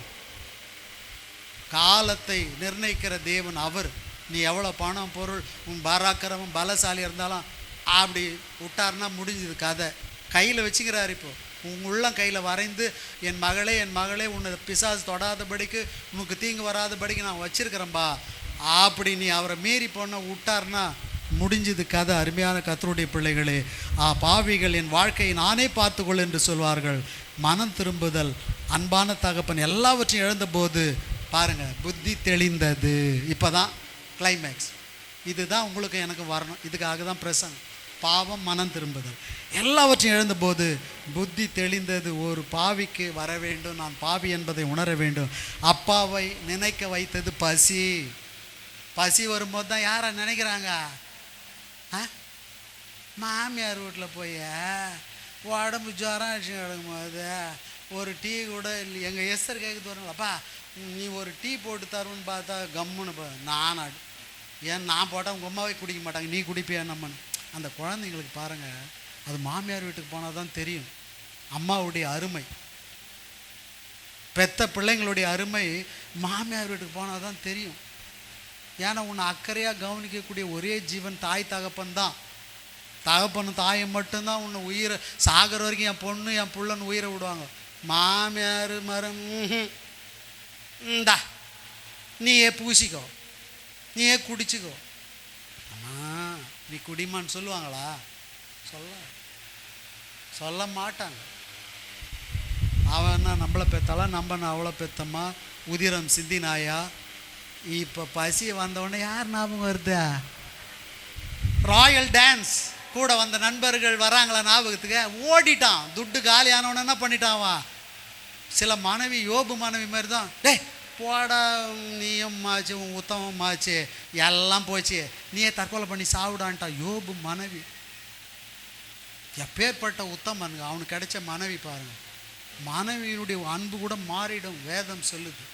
எல்லாம் இருக்கும்போது இருப்பாங்க, எதுவும் இல்லைன்னா போய்க்கினே இருப்பாங்க. எனக்கு தெரியும் ஒரு பெரிய சபை செம்மஞ்சேரியில், அவன் கம்ப்யூட்டர் இன்ஜினியர், நல்ல 1.5 லட்சம் அப்போவே சம்பளம், 10 வருஷத்துக்கு முன்னாடி. பாவம் திடீர்னு வேலை போச்சு, அமெரிக்காவை இங்கே ட்ரான்ஸ்ஃபர் பண்ணாங்க, போக முடியாதுன்னு ஆகிட்டான். மனைவி 2 பிள்ளைங்களை கன்னியாகுமரி போய்கினே இருந்துட்டாங்க. பாவம் இன்னும் தன்னந்தனியாக சுற்றின்னு இருப்பான். அடிக்கடி ஃபோன் பண்ணோம், என்னையா பொண்டாட்டி பிள்ளைங்களாம் ஓடிடுச்சு ஐயா. கார் நான் நின்ன உடனே என்னை காரில் இட்டுன்னு போவார். அழுவேன் நான், ஐயோ இந்த உலகத்தில் இந்த விசுவாசிக்கு இப்போவே இப்படி வந்திருக்க ஆண்டவர், இது என்னப்பா இது, பொண்டாட்டியை விட்டு போயிடுச்சு, வருமானம் இல்லை, விளையாட்டாக நினைக்காத. ஆகவே அருமையான கர்த்தருடைய பிள்ளைகளே, கொடிய பஞ்சம் ஃபஸ்ட்டு சிக்னல். என்ன சிக்னல்? First signal. இப்போ ஒருவனை அதை கூட இப்போ பாருங்கள், அன்பான தகவல் எல்லாவற்றையும் இழந்தபோது புத்தி தெளிந்தது. ஒரு பாவிக்கு புத்தி தெளிய வேண்டும். அப்பாவை நினைக்க வைத்தது பசி. சாகும் நிலைமை, எதுவுமே செய்ய முடியல. நான் பாவி என்றால் ரட்சிப்பு கிடைக்கும். அருமையான கர்த்தருடைய பிள்ளைகளே, தகப்பன் வீட்டில் வேலைக்காரு, கூலிக்கார், அம்மியும் எல்லாம் கிடைக்கும். என் தகப்பன் தாராளமான மனம் உடையவர். ஏசப்பா அப்படிப்பட்டவரா? தகப்பன் மன்னிக்க தாராளம் உள்ளவர். அப்பாவோட போக வேண்டும். வெட்கம், அப்பாவுக்குரிய மரியாதை கொடுத்தான். தூரத்தில் வரும்போதே அவனை கண்டு மனதுருகி ஓடி அவன் கழுத்தை கட்டி கொண்டு அவனை முத்தம் செய்தான். எல்லாம் எழுப்பி நிற்கலாமா? நம்முடைய ஆண்டவர் பாருங்க, நீ பாவியாக இதுவரை இருந்தாலும் புத்தி தெளிந்தால், அருமையான கர்த்தருடைய பிள்ளையே, உனக்கு புத்தி தெளிந்தால் தகப்பன் மன்னிக்க தாராளம் உள்ளவர். அப்பாவிடம் போக வேண்டும், வெட்கப்படாது. அப்பாவின் மரியாதையை கொடுத்தான். அப்பான்னு கூப்பிடுறான். போயிட்டு தூரத்தில் வரும்பொழுது எப்போ என் பையன் வருவான் காத்து கொண்டிருந்தார். என் ஆஸ்திலாம் அழிச்சிட்ட பரவாயில்ல, என் சொத்துலாம் போச்சு பரவாயில்ல, ஆனால் நீ என் பிள்ளையா மனம் திரும்பி வந்துட்ட. தகப்பன் ஏசப்பா தான் பார்க்குறான். உடனே அவனை கண்டு, ஐயோ இவ்வளோ நாள் என் பிள்ளையை பார்க்கலேன்னு கண்டு மனதுருகி ஓடி அவன் கழுத்தை கட்டி கொண்டு அவனை முத்தம் செய்தான். ஊரே பேசியிருக்கும், எப்படிப்பட்ட ஒரு அன்பு. எதிர்பார்த்து கொண்டே இருந்த தகப்பனுடைய அந்த விருப்பம் நிறைவேறினது, மகிழ்ச்சி உண்டானது. ஒரு பாவி மனம் திரும்புதல் நிமித்தம் பரலோகத்தில் என்ன உண்டாகுது? அதிக மகிழ்ச்சி உண்டாகிறது. அருமையான கர்த்தருடைய பிள்ளைகளே, எல்லா ஆத்துமாக்களும் கர்த்தருடையது. இன்றைக்கு உன்னுடைய ஆத்துமாவும் கர்த்தருடையது. அதில் பாவம் இருந்தால் தகப்பனை போய் சேர முடியாது. பசி இந்த உலகத்தில் உண்டாகிறது போல உங்களுக்கும் எனக்கும் தகப்பனை தேடி போக வேண்டும் என்ற அந்த உணர்வு தான் மனம் திரும்புதல். அப்படி மனம் திரும்பி போகும் பொழுது அப்பா முதல்ல ஓடி வந்து உன்னை கட்டி பிடித்து முத்தம் செய்கிறது போல என் தகப்பனும் என் தேவனும் உங்கள் தேவனுமாகிய கர்த்தர் உன்னை அப்படியே கட்டி பிடித்து முத்தம் செய்து பழைய அதிகாரத்தையும் பழைய ஆசீர்வாதத்தையும் தந்து உன்னை வழி நடத்துவார். ஆகவே பன்றியின் வாடை, பரிசுத்தமற்ற நாற்றம் பிடித்த உடல் என்று அவர் பார்ப்பதே இல்லை. கவலை இல்லை, வா என் மகனே என்று கட்டி பிடித்து முத்தம் கொடுத்து அந்த அசுத்தத்தை அப்படியே ஏற்றுக்கொண்டு தன் மகனாக ஏற்றுக்கொள்ளக்கூடிய ஒரே அன்பு இயேசுவினிடத்தில் மட்டும்தான் இருக்கிறது. கர்த்தருடைய பிள்ளை, இன்றைக்கு நீயும் பாவத்தை விட்டு மனம் திரும்பி அவரிடத்தில் வந்தால் என்னுடைய தகப்பனிடத்தில் அதிக பொக்கிஷம், நீ இழந்து போன எல்லாவற்றையும் திரும்ப ரெட்டத்தனியாய் கொடுக்கக்கூடிய தகப்பன். இப்போ ஒரு ஆளை தான் சொன்னேன், கர்த்தருக்கு சித்தமானால் மூத்த குமாரனை அடுத்த முறை இந்த வாய்ப்பு கிடைக்கும் போது சொல்ல, அது இதை விட மோசமாக இருக்கும் அந்த நிலைமை. எல்லாம் சோத்திரம் பண்ணலாம். Praise the Lord. நன்றி ஆண்டவரே. அப்பா, உன்னுடைய அன்பு எவ்வளவு மேலானது. பசி தகப்பனை தேடி போக செய்தது. தகப்பனிடத்தில் பூர்த்தியான உணவு இருக்கிறது என்று மனம் திரும்ப வைத்தது. வாயினாலே என் அப்பாவே என்னை மகன் என்று சொல்லவும் எனக்கு தகுதி இல்லை என்று சொல்ல வைத்தது.